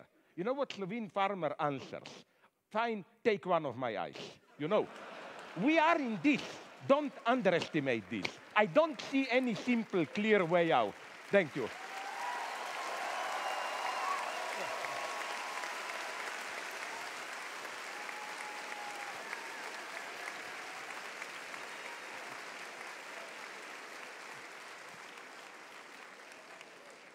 Thank you both very much. It's pretty clear, I think, to all of us that you both have quite a bit to say to each other.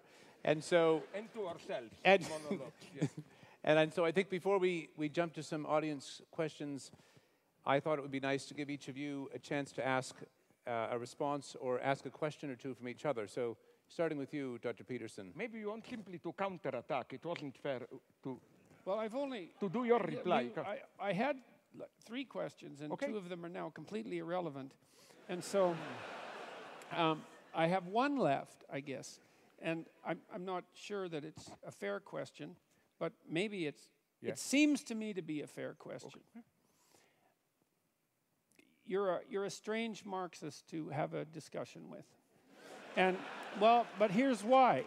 This is not an insult by any stretch of the imagination. No. I mean, one of the things that struck me when I was looking at your work was that you're, well, first of all, you're a character, you know, and that's an interesting thing. Like you're. Is this an insult or not? It's not an insult.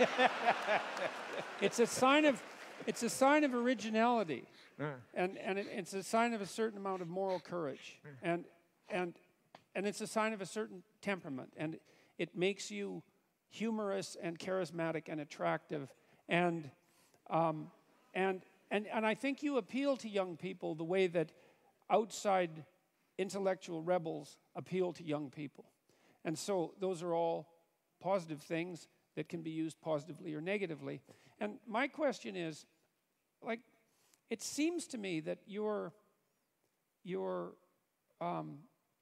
reputation, unless I'm very misinformed about this, is as a strong supporter of Marxist doctrines on the left, or was that? And so then my question is, given the originality of your thought, why is it that you came to presume at some point in your life, perhaps not now and perhaps still, that the promotion of Marxism rather than Zizekism was appropriate? Because it seems to me that there's enough originality in your body of thought and lateral thinking in the manner in which you approach intellectual ideas that there's just no reason for you to be allied with a doctrine that's 170 years old and that is, if capitalism is rife with problems, is twice as rife with problems as that. And so you're kind of a mystery to me in that way. And so that's my question. Okay. Very briefly, I developed systematically in my book critical insights into many traditional Marxist theses, so no doubt here. You know what I still admire nonetheless in Marx? Not those simplicities of Communist Manifesto, but I still think that his so-called critique of political economy, capital, and so on, is a tremendous achievement as a description of the dynamics of capitalist society. And if you read it closely, Marx is much more ambiguous and open there. For example, he mentions, apropos what you referred to, he mentions that law of diminishing return, like while crisis will arrive necessarily, poor are getting poorer. But then he is honest enough to enumerate 7 or 8 counter tendencies. And if you read him closely, you will see that precisely those tendencies prevailed later. Or forget Communist Manifesto, go to read his political analysis of its unsurpassable 18 Brumaire and so on, of the 1848 revolution, which are incredibly complex, no traces of that class binary there. Marx deals with middle classes with crucial, lumpen proletariat with the ambiguous role of intellectuals, and so on and so on. But basically, what I was pleading for, and I like to put it in paradoxical terms, was for a return from Marx back to Hegel. I define myself more as a Hegelian. Why? Hegel is considered a madman, you know, the guy, absolute knowing, and so on and so on. No, Hegel is much more modest and open. The danger in Marxism is, for me, this teleological structure. We are at the 0 point, but there is a unique chance of a reversal into a new emancipated society and so on. And the danger here is that of self-instrumentalization. Proletarian Communist Party is an agent of history which knows the laws of history, to put it, follows them, and so on. That's the catastrophe. In Hegel, such a position is strictly prohibited. In Hegel, whenever you act, you err. So, you know, you have to, there is no position of this pure acting where you know what you are doing and the result will be. So this would be my main point. So yes, my formula is kind of a, ironically, I know Hegel is the greatest idealist, materialist reversal of Marx by turning back to Hegel. For Hegel says in a part that people don't read, Introduction to Forward to Philosophy of Right, he says explicitly that the owl of Minerva takes off in the evening when there is dusk. So philosophy can just grasp a social order when it's already in its decay.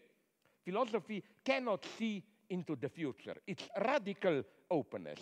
We need this openness today. The tragedy today, maybe we agree here, is that we really don't have a basic, how should I call it, cognitive mapping.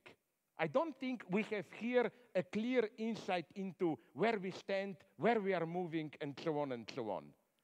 So I'm much more, again, sincerely of a pessimist. Please, yeah, reply. Can I ask you now a question? Let me respond, Yeah, and then you can ask me a question. Of course. So, sorry. Well, I don't have anything to quibble about with what you just said. But.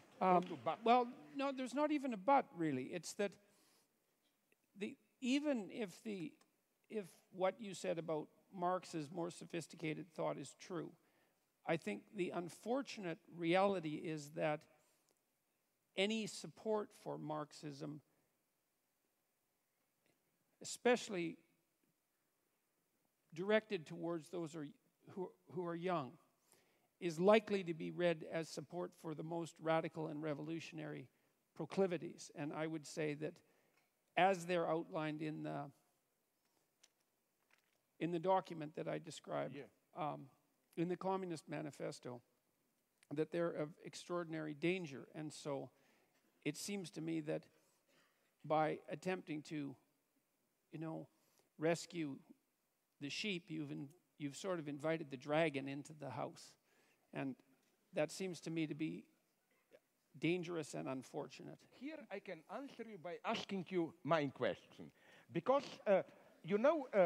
very naively, you mentioned, Mark, first, do you really, where did you find the data that I simply don't see it? Okay, let me begin by this.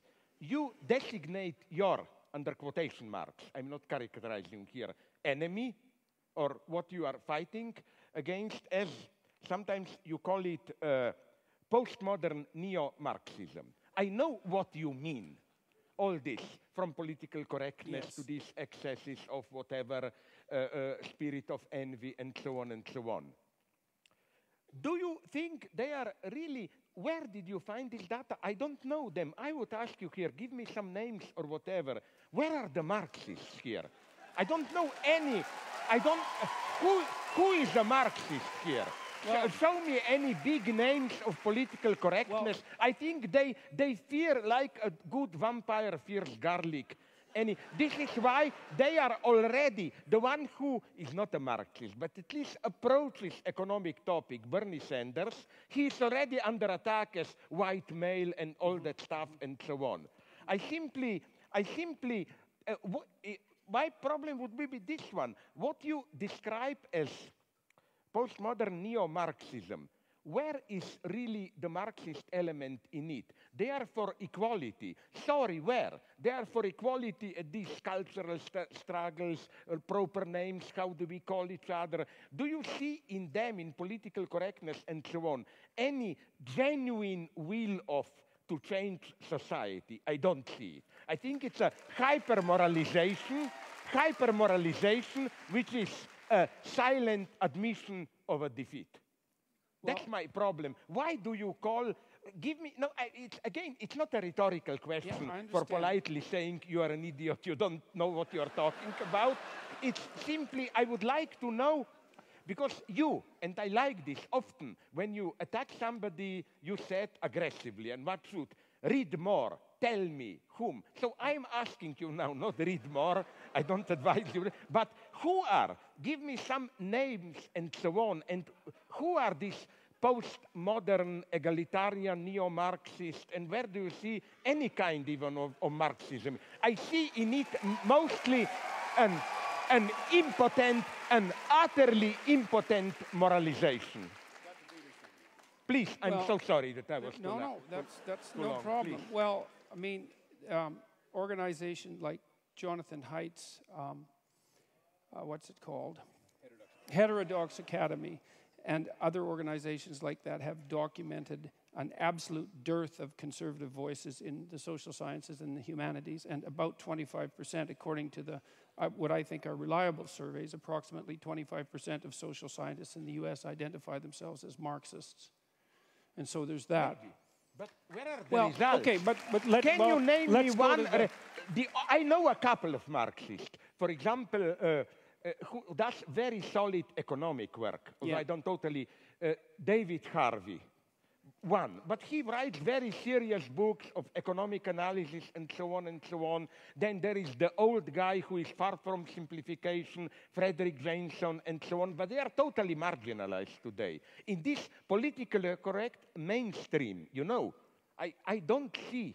Well, yeah, your question seemed to me to focus more on the peculiar relationship that I've noticed and that people have disputed between postmodernism and neo-Marxism. And I see the connection between the postmodernist types and the Marxists as a sleight of hand that replaced the notion of the oppression of the proletariat by the bourgeoisie as the oppression by one identity group by another.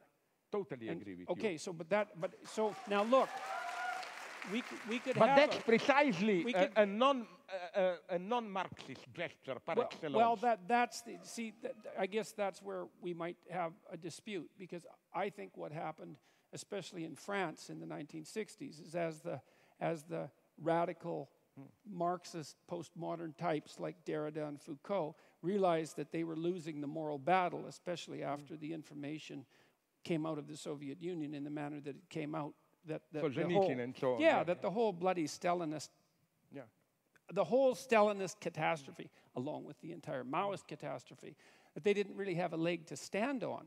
And instead of revising their notion that human history, and this is a Marxist notion, should be regarded as the eternal class struggle between the economically deprived and the oppressors, they just recast it and said, well, it's not based on economics, it's based on identity, but it's still fundamentally oppressor against oppressed.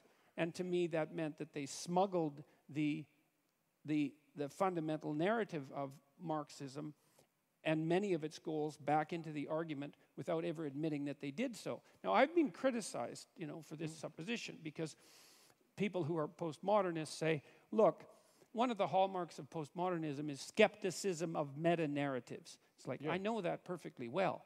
And I also know that Marxism is a meta-narrative, and so you shouldn't be able to be a postmodernist and a Marxist. But I still see the union of those two things in the insistence that the appropriate way to look at the world is to view it as the battleground between groups defined by a particular between individuals defined by a particular group identity, so that the group identity becomes paramount, and then the proper reading is always oppressor versus oppressed, with a secondary insistence that's very similar to Marx's insistence upon the moral superiority of the proletariat, that the oppressors are by definition, because they're oppressed, morally superior. And there's the call for perhaps not revolutionary change, although that comes up above, but change in the structure so that oppression disappears, so that a certain form of equality comes about. Now, you argued that Marx wasn't a believer in equality of outcome, and I'm not so sure about that, because his notion of the eventual utopia that would constitute genuine communism was a place where all class divisions were eradicated. But and so there's hierarchies. Well, there's at least an implication that the most important of the hierarchies had disappeared. And so maybe he had enough sophistication to talk about other forms of hierarchies, but if that's the case, then I can't imagine why he thought that the utopia that would emerge as a consequence of the elimination of economic hierarchies would be a utopia. Because if there were other forms of hierarchies that still existed, people would be just as contentious about them as they are now. Like we have hierarchies of attractiveness, for example, that have nothing to do with economics or very little to do with economics, and there's no shortage of contention around that or any other form of ability. And so that's why I associate the social justice types who are basically postmodernist with they're postmodernist with Marxism. It's the insistence that you view the world through the narrative of oppressed versus oppressor. And I think it's a catastrophe. I think it's a catastrophe. And you appear to think that it's a catastrophe as well. Just one sentence, and then you can reply. It's so strange that you mention, for example, somebody like Foucault, who, for me, are you aware that his main target was Marxism?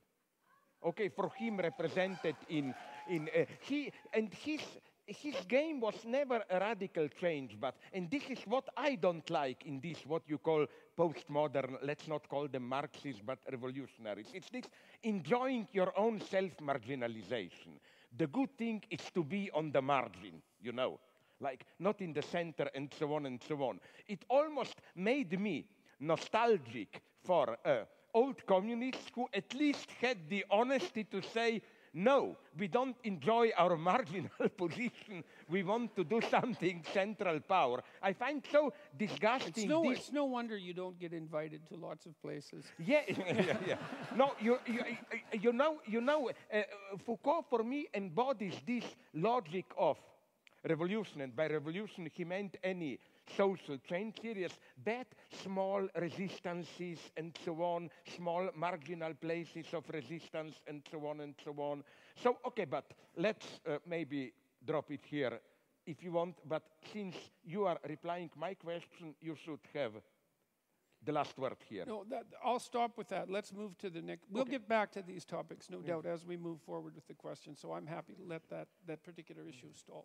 Did you already do your Stalinist manipulation and describe to us through some screens, questions, and so on? I think it puts him to the one who decides which questions are, as Stalinists what you put in, are the real voice of the people. Yes, and so yes. on. Well, hopefully we can trust him.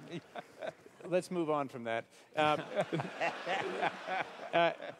At heart this evening, we're talking about happiness. At least that's the frame of the debate that we have tonight. And you've both been, in your work and also tonight, very critical of happiness as mere hedonism, pleasure-seeking, or even simply as a feeling. What does true or deeper human happiness consist of, and how is it attained? You? I don't care. Well, I don't. First of all, there's something you said 5 minutes ago or so.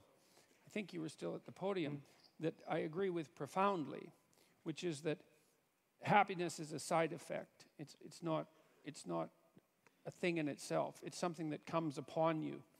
It's like an act of grace in some sense. And my sense is that... I accept even the theological undertone of what you said. Okay, no, the category of grace can be used in a perfect atheist sense. It's one of the deepest categories. Yeah, well, I'm sorry. Okay, good. Well, I would think that we could find agreement about that partly because of your psychoanalytic background. You know perfectly well that we're subject to forces within us that aren't of our voluntary control.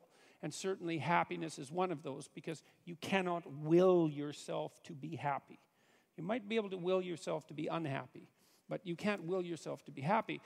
There are certain preconditions that have to be met that are quite mysterious in order for you to be happy, and then it happens. And then maybe, if you're wise, you regard that as a minor incomprehensible miracle that somehow you happen to be in the right place at the right time.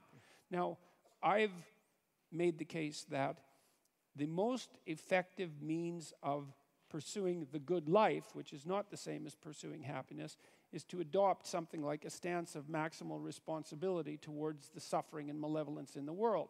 And I think that should be pursued primarily as an individual responsibility. It's not like I don't think that political and familial larger organizations are necessary, but in the final analysis, we each suffer alone in some fundamental sense, and we have our own malevolence to contend with in some fundamental sense, and the proper beginning of moral behavior, which is the proper beginning of the right way to act in the world, is to take responsibility for that. I think you do what you can to conceptualize the highest good that you can conceptualize. That's the first thing, to develop a vision of what might be. And it has to be a personalized vision as well as a universalized vision. And then you work diligently to ensure that your actions are in keeping with that. And you allow yourself on that pursuit to be informed by the knowledge of your ignorance and the necessity for acting and speaking in truth. And a fair bit of that, I believe, is derived. I think it's fair to say that that's derived from an underlying Judeo-Christian ethic, and I make no bones about the fact that I think of those stories metaphysically or philosophically or psychologically as fundamental to the proper functioning of our society insofar as it can function properly.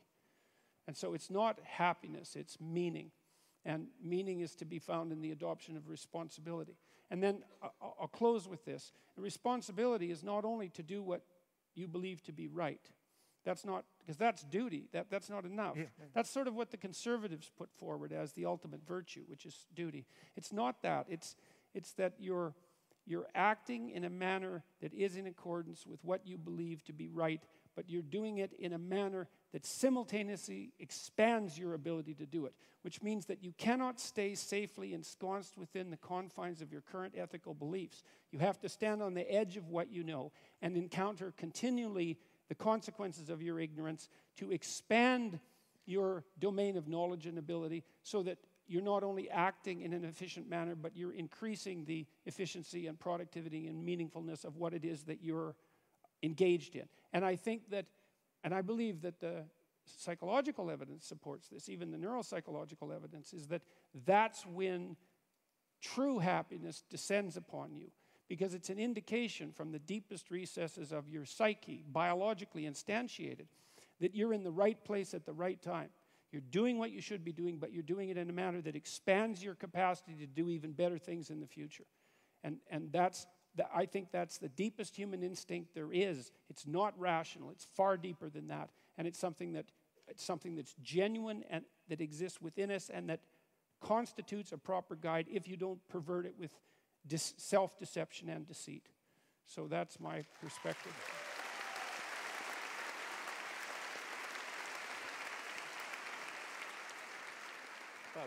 Yeah, okay. I'll try, if you are stupid enough to believe me, to be brief. You know? First, I like very much what you began with, this grace, or whatever we call it, moment of happiness. And I would like to, would you agree that the same goes for love, I think? We have in English, and they have it in French. I don't know if in other languages they have it. Do you use the verb to fall in love, which means it's in this sense, in some sense, a fall. You are surprised, you are shocked. Authentic love, I think, is something very traumatic even in this sense. I always like to use this example. Let's say you live a stupidly happy life. Maybe one night stand here and there, you drink with friends, then you fall in love passionately. This is, in some sense, a catastrophe for your life. All the balance is lost and so on. Yes, you know. That's why Cupid has arrows. Sorry? Yeah, right. Yeah. Absolutely. So, where I, second, surprisingly maybe for you, I agree, attacked, Eurocentrist, and so on and so on. You know, I wonder, I simplify to the utmost. Something unheard of, and I, as an atheist, accept the spiritual value of it, happens in Christianity. In other religions, you have God up there, we fall from God, and then we try to climb back through spiritual discipline, whatever, training, good deeds, and so on and so on. The formula of Christianity is a totally different one. As we philosophers would have put it, you don't climb to God. God, you are free in a Christian sense when you discover that the distance that separates you from God is inscribed into God himself. That's why I agree with those intelligent theologists, like my favorite, Gilbert Keith Chesterton, who said that the cross, the crucifixion, is something absolutely unique because in that moment of Eli, Eli, lama sabachthani, Father, why have you abandoned me? For a brief moment, symbolically, God himself becomes an atheist in the sense of, you get a gap there. And that is something so absolutely unique. It means that you are not simply separated from God. Your separation from God is part of divinity itself. And we can then put it also in other terms, maybe closer to you, like that. That's why, for me, happiness is not some blissful unity with highest value. It's the very struggle, the fall, and so on. And that's why I hope we both worry about what will this possibility of so-called, I'm horrified with it, what Ray Kurzweil calls singularity and this blissful state. I prefer not to know, but the final point, very brief. So much access to this, we have to begin with personal change. I mean, this is also the second or which one, I don't remember, forgive me, of your. But I have an extremely common sense, naive question here. But what if in trying to set your house in order, you discover that your house is in disorder precisely because the way the society is messed up, which doesn't mean, okay, let's forget about my house. But you can do both at the same time, and I would even say, I will give you now the ultimate example, yourself. Isn't it that you are so socially active? Because you realize that it's not enough to tell to your patients, set your house in order. Much of the reason of why they are in disorder, their house, is that there is some crisis in our society and so on and so on. So my reproach to you, benevolent, would have been, the joke, tea or coffee, yes, please. Like individual or social, yes, please, because this is obvious in extreme situation. Like I hope we agree to say to somebody in North Korea, set your house in order, no? Haha, I mean. But I think in some deeper sense, it goes also for our societies. I'm just repeating what you are telling. You see some kind of a social crisis, and I don't see clearly why to insist so much on this choice. Because, sorry, just to finish, I will give you an example that I think perfectly does it. How do we usually deal with ecology? By this false personalization, They tell you, what did you do? Did you put all the Coke cans on the side? Did you recycle all paper and so? Yes, we should do this. But, in a way, this is also a very easy way to discharge yourself. You say, okay, I do the recycling, so up, I did my duty, let's go on. So I would just say, why the choice there?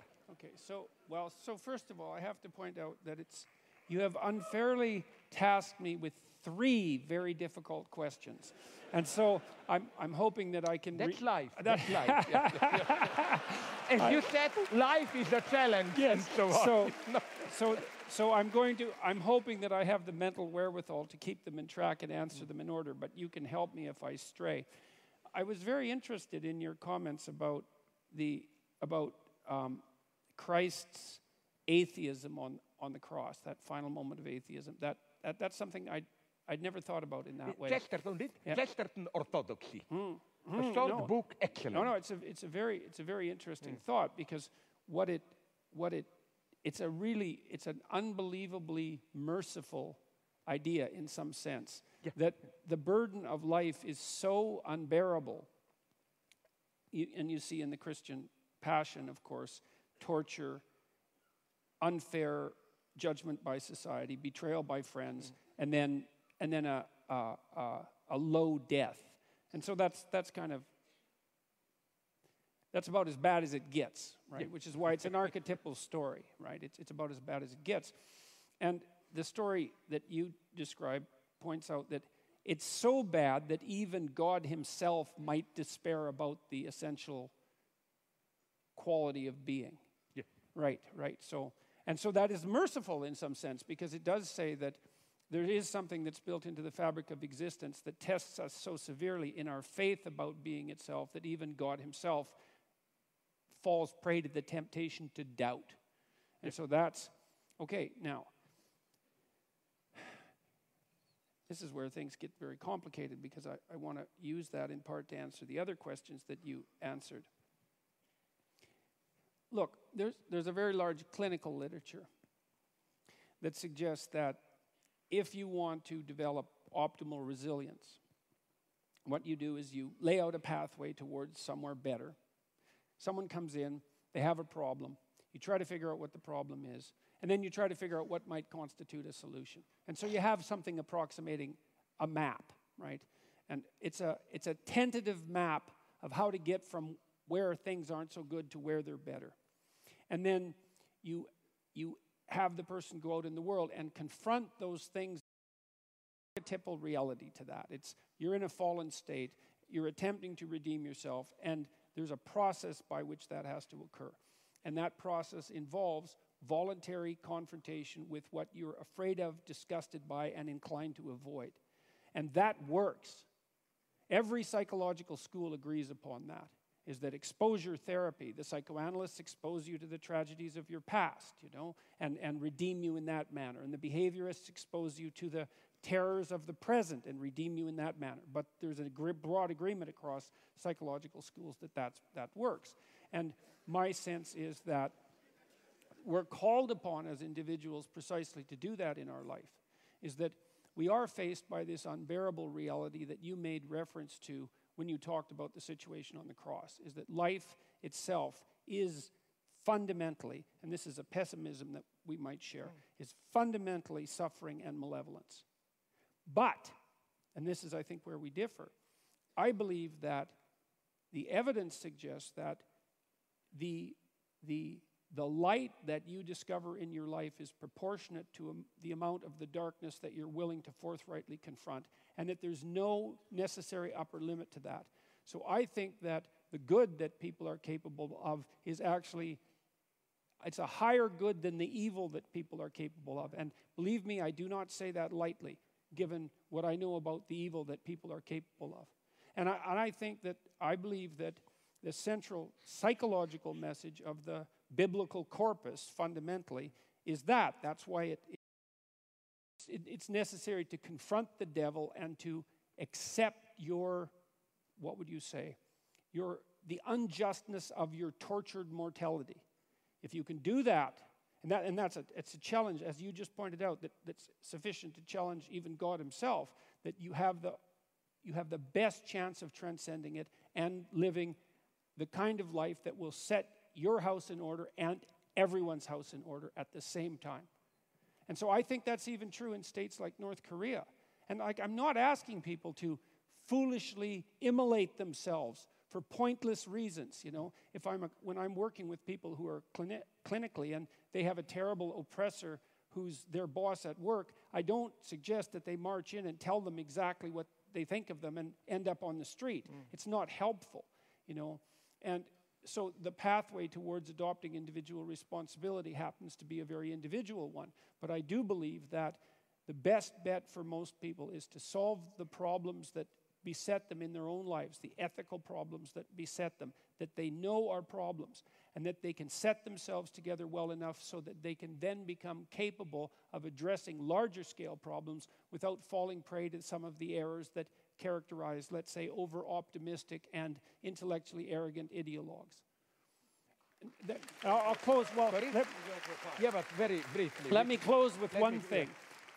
One of my favorite quotes from Carl Jung, it's actually a quote that I used at the beginning of my first book, which was called Maps of Meaning, was that if you take a personal problem seriously enough, you will simultaneously solve a social problem. And this bears on your point, because it's not like your small family, even the relationship between you and your wife, is immune in some sense to the broader social problems around you. And so let's say right now there's tremendous tension between men and women in the West, and that's certainly the case given the divorce rate. Let's say that would be some evidence. And the later and later ages that people are waiting to become, enter into permanent relationships. There's a real tension there. And then if you do establish a relationship with a woman or a partner, but we'll say a woman in this particular case, you are instantly faced with all of the sociological problems in a microcosm in that relationship. And then if you work those damn problems out, if you can work them out within your relationship, then you can get some insight. It's not complete insight, but you can get some partial insight into what the problem actually is and get the diagnosis right, and you've moved some small measure forward in addressing what might constitute the broader social concern. And what's even better, you're punished for your own goddamn mistakes. And that's another thing I like about the idea of working locally, is that, if I do broad-scale social experiments and they fail, it's like, well, tough luck for the people for whom they failed. But if I'm experimenting on myself within the confines of my own relationship and I make a mistake, I'm going to feel the pain. And that's good, that's just, but it also gives me the possibility of learning. And so I believe that you do solve what you can about yourself first before you can set your family straight and before you should dare to try to set the world straight. Otherwise, you degenerate into this kind of, you already talked about it, this shallow moralizing, I've divided my goddamn Coke cans up, and now I can spend more money on new packaging at the supermarket, which is exactly what the psychological research indicates that people do if they perform a casual moral action. They immediately justify committing a less moral action because they've put themselves in a higher moral place. And you might, if you were a real pessimist, you'd say, well, that's why they performed the action to begin with. I think that's often true. That's associated with that shallow moralizing. Are we too much in this direction?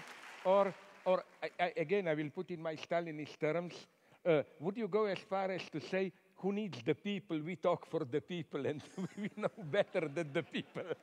No, because I don't want to take too much of the time for the public, but you know what interests me? Would you then agree, because this is how Hegel reads the story of the fall, that fall really is felix culpa in the sense that for Hegel, before the fall, we are simply animals. It's through the fall that you perceive goodness as what will drag you out of the fall. So in this sense, fall is constitutive of the very, it's not you fall from goodness. You fall, and that's the dialectical paradox. Your fall retroactively creates what you fell from, as it were. And that's the tough lesson for cheap moralists to accept. But where I see, very briefly, maybe a counter question. What fascinates me, I didn't cover this, but speaking about ideology, would you agree? What fascinates me more and more is not big ideology in the sense of projects and so on. In our cynical era, people claim, we no longer take them seriously and so on. But, and here, for me, social dimensions enters even our intimate space. Implicit beliefs, ideological presuppositions, why not, which we embody in our most common daily practices. For example, probably some of you already know it, I will nonetheless repeat a very shortened version. I was occupied at some point by the structure of toilets in Western Europe.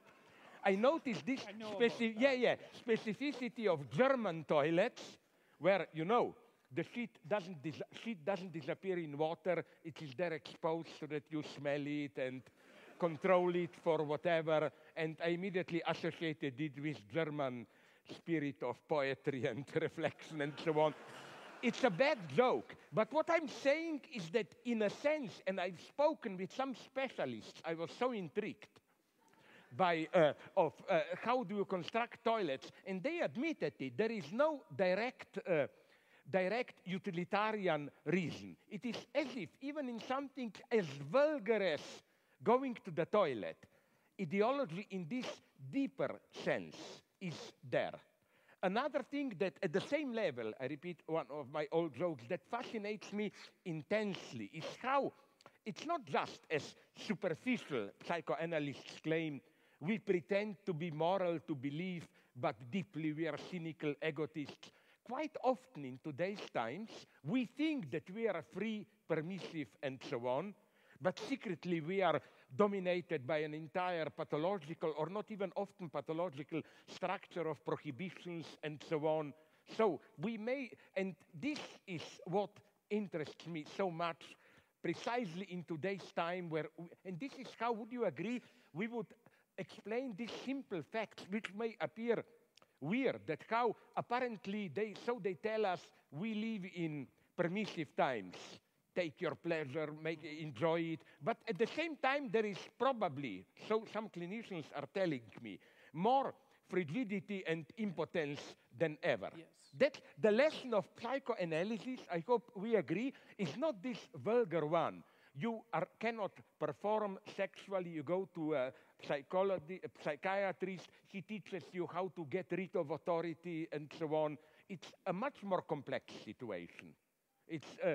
And this is what interests me immensely. All this set of implicit beliefs, how you don't even know, but you know, I will repeat the story that half of you know and you. My favorite, that Niels Bohr anecdote. You know, he had a house outside Copenhagen, the quantum physics guy, and he had a horseshoe, a superstitious, above his door, yes. And then a friend asked him, but do you believe in it? Why do you have it there? And he said, of course not, I'm a scientist. Why then do you have it there? Because I was told it works. The idea is it prevents evil spirits to enter the house. It works even if you don't believe in it. Ne? That's ideology today. That's ideology today. It's fundamental. Okay,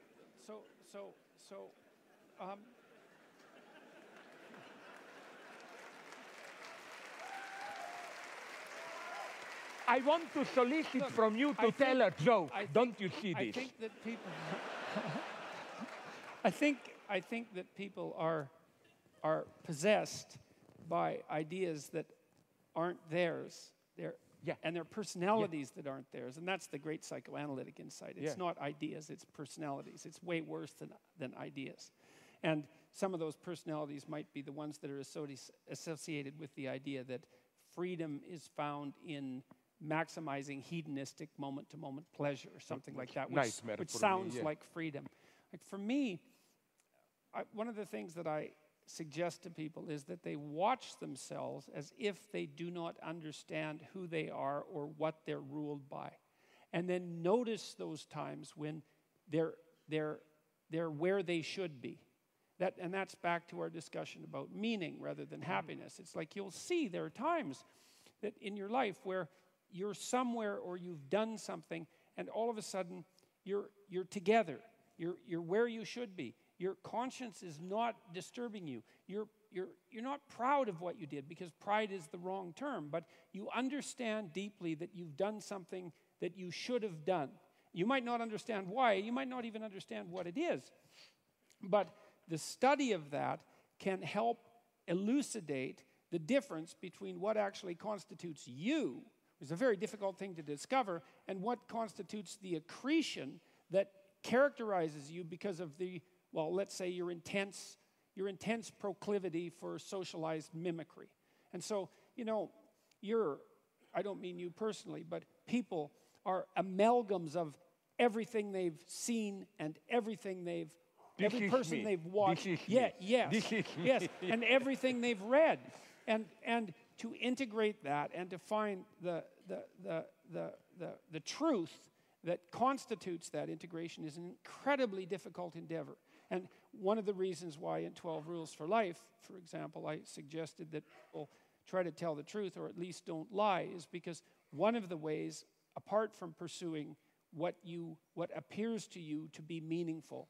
One of the ways of escaping from that possession by the kind of ideology that you're describing, which is it's like an unconscious of unidentified axioms. It's something like that. Even though they take personified form, they're like personalities, is to stop saying things you know not to be true.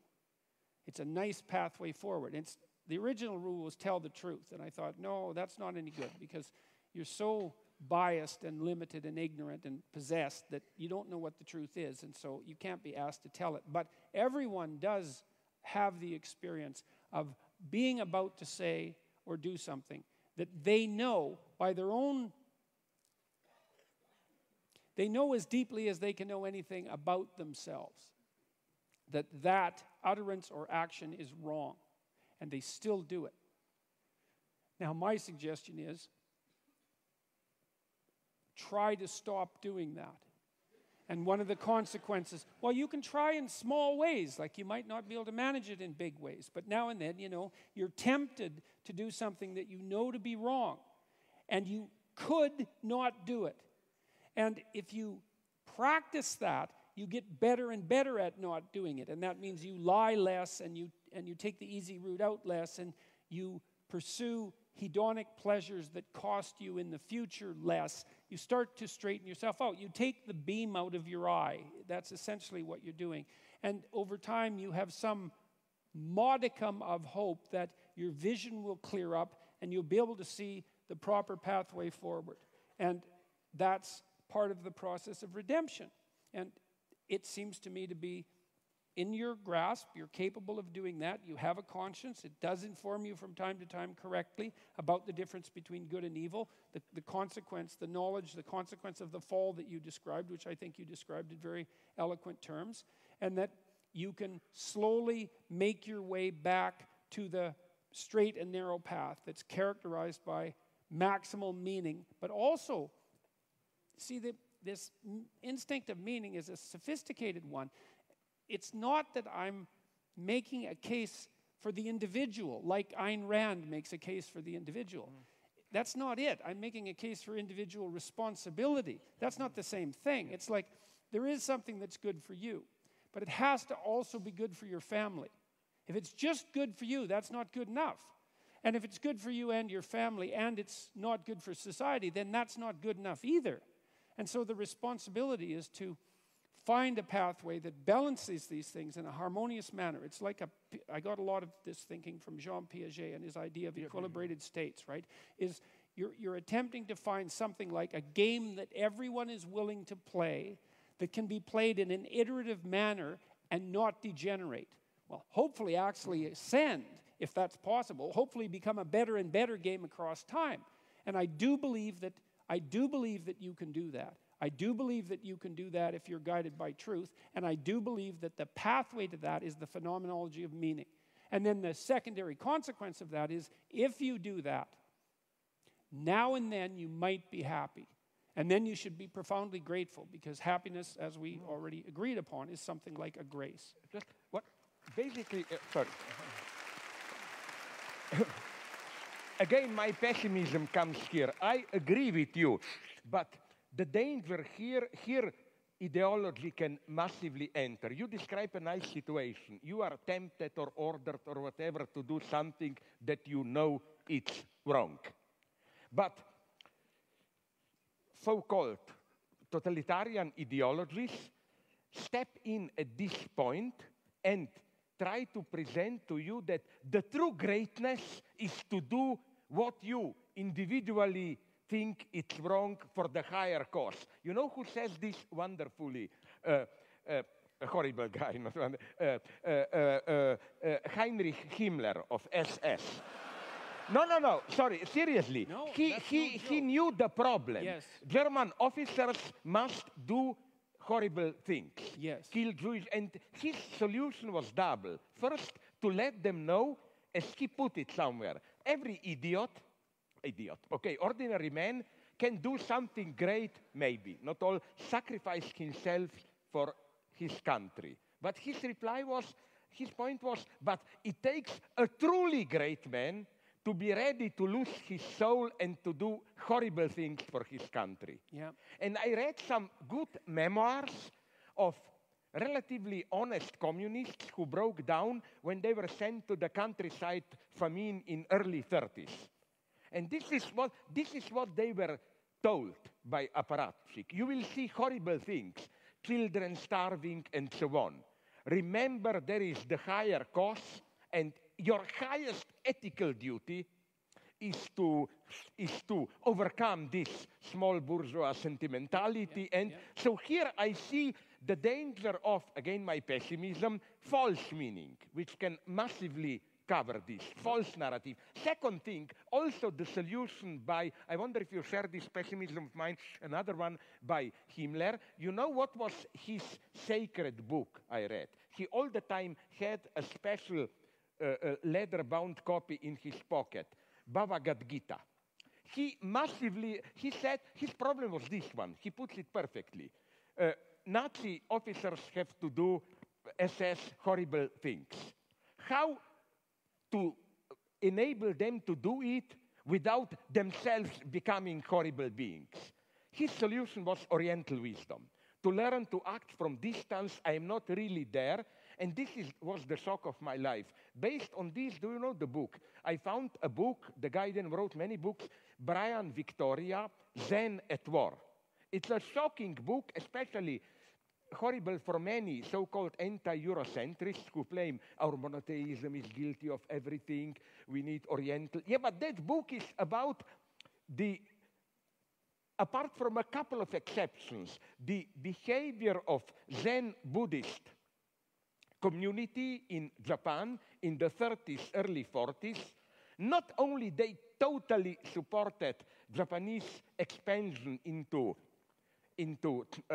China, they even provided properly Zen Buddhist justification for it. For example, the one, you know who did this? No, you are not as old as me. I remember him, D.T. Suzuki, the great yeah, but okay, he was doing this in the 60s, but as a younger guy, he was fully supporting Japanese militarism, and one of his justifications was this one, the advice of Japanese military to them to support Zen Buddhist training. Because he says, it's one of the most horrifying things that I've ever read, he said, sorry, don't take it personally, but let's say an officer orders me, if I were to tell this to you, it would be too obvious, so I pick you, I have to kill you, stab you with my knife. And he says, if I remain in this illusionary self, then I feel responsible, I kill you. But he says, if you are enlightened by Zen Buddhism, then you know there is no substantial reality. You become a neutral observer of your life, just a flow of phenomena, and you tell yourself, it's not that I am killing you, but in the cosmic dance of phenomena, my knife is floating and somehow your knife false. You know what I'm saying? I'm not disputing some spiritual greatness of Zen Buddhism. I'm saying how even the most enlightened this spiritual experience can serve a terrible cause. Now, because we're running very quickly out of time, and it's clear that this conversation could go for a very long time, I'm going to ask one representative question here and give you each 1 minute each. And that is simply this. Coming from online, what is one thing you hope people will leave this debate with, and why? Jordan.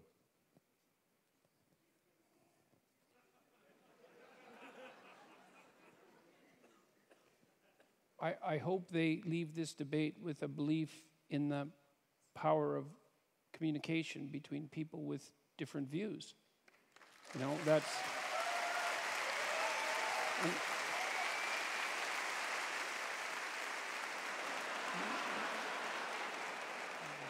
I mean, there is a growing idea on college campuses, tell me if I go over my minute, that there really is no such thing as free speech because people are only the avatars of their group identity and they have nothing unique to say. And besides that, there's no communication across boundaries of identity or belief.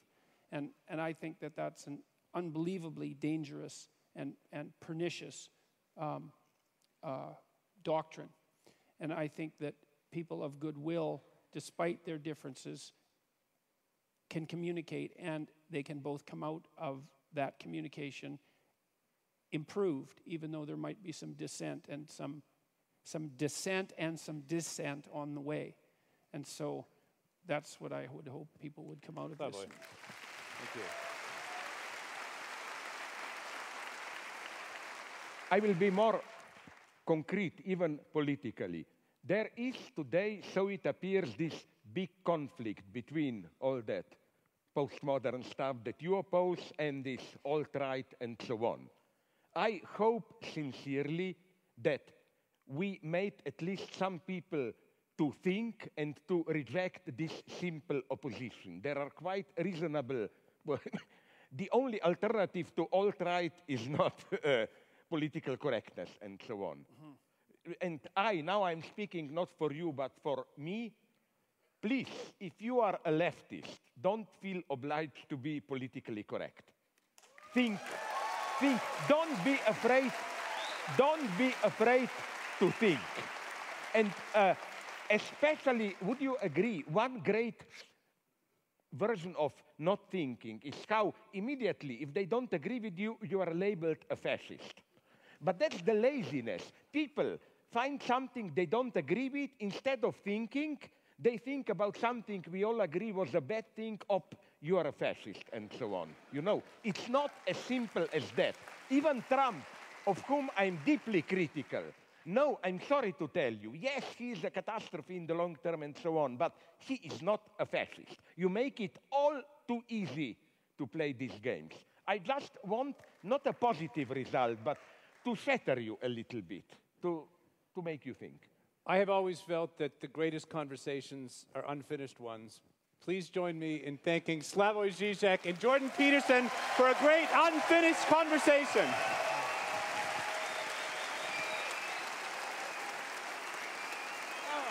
Hi. It's nice that we survived this, now. Thank you, Slavoj.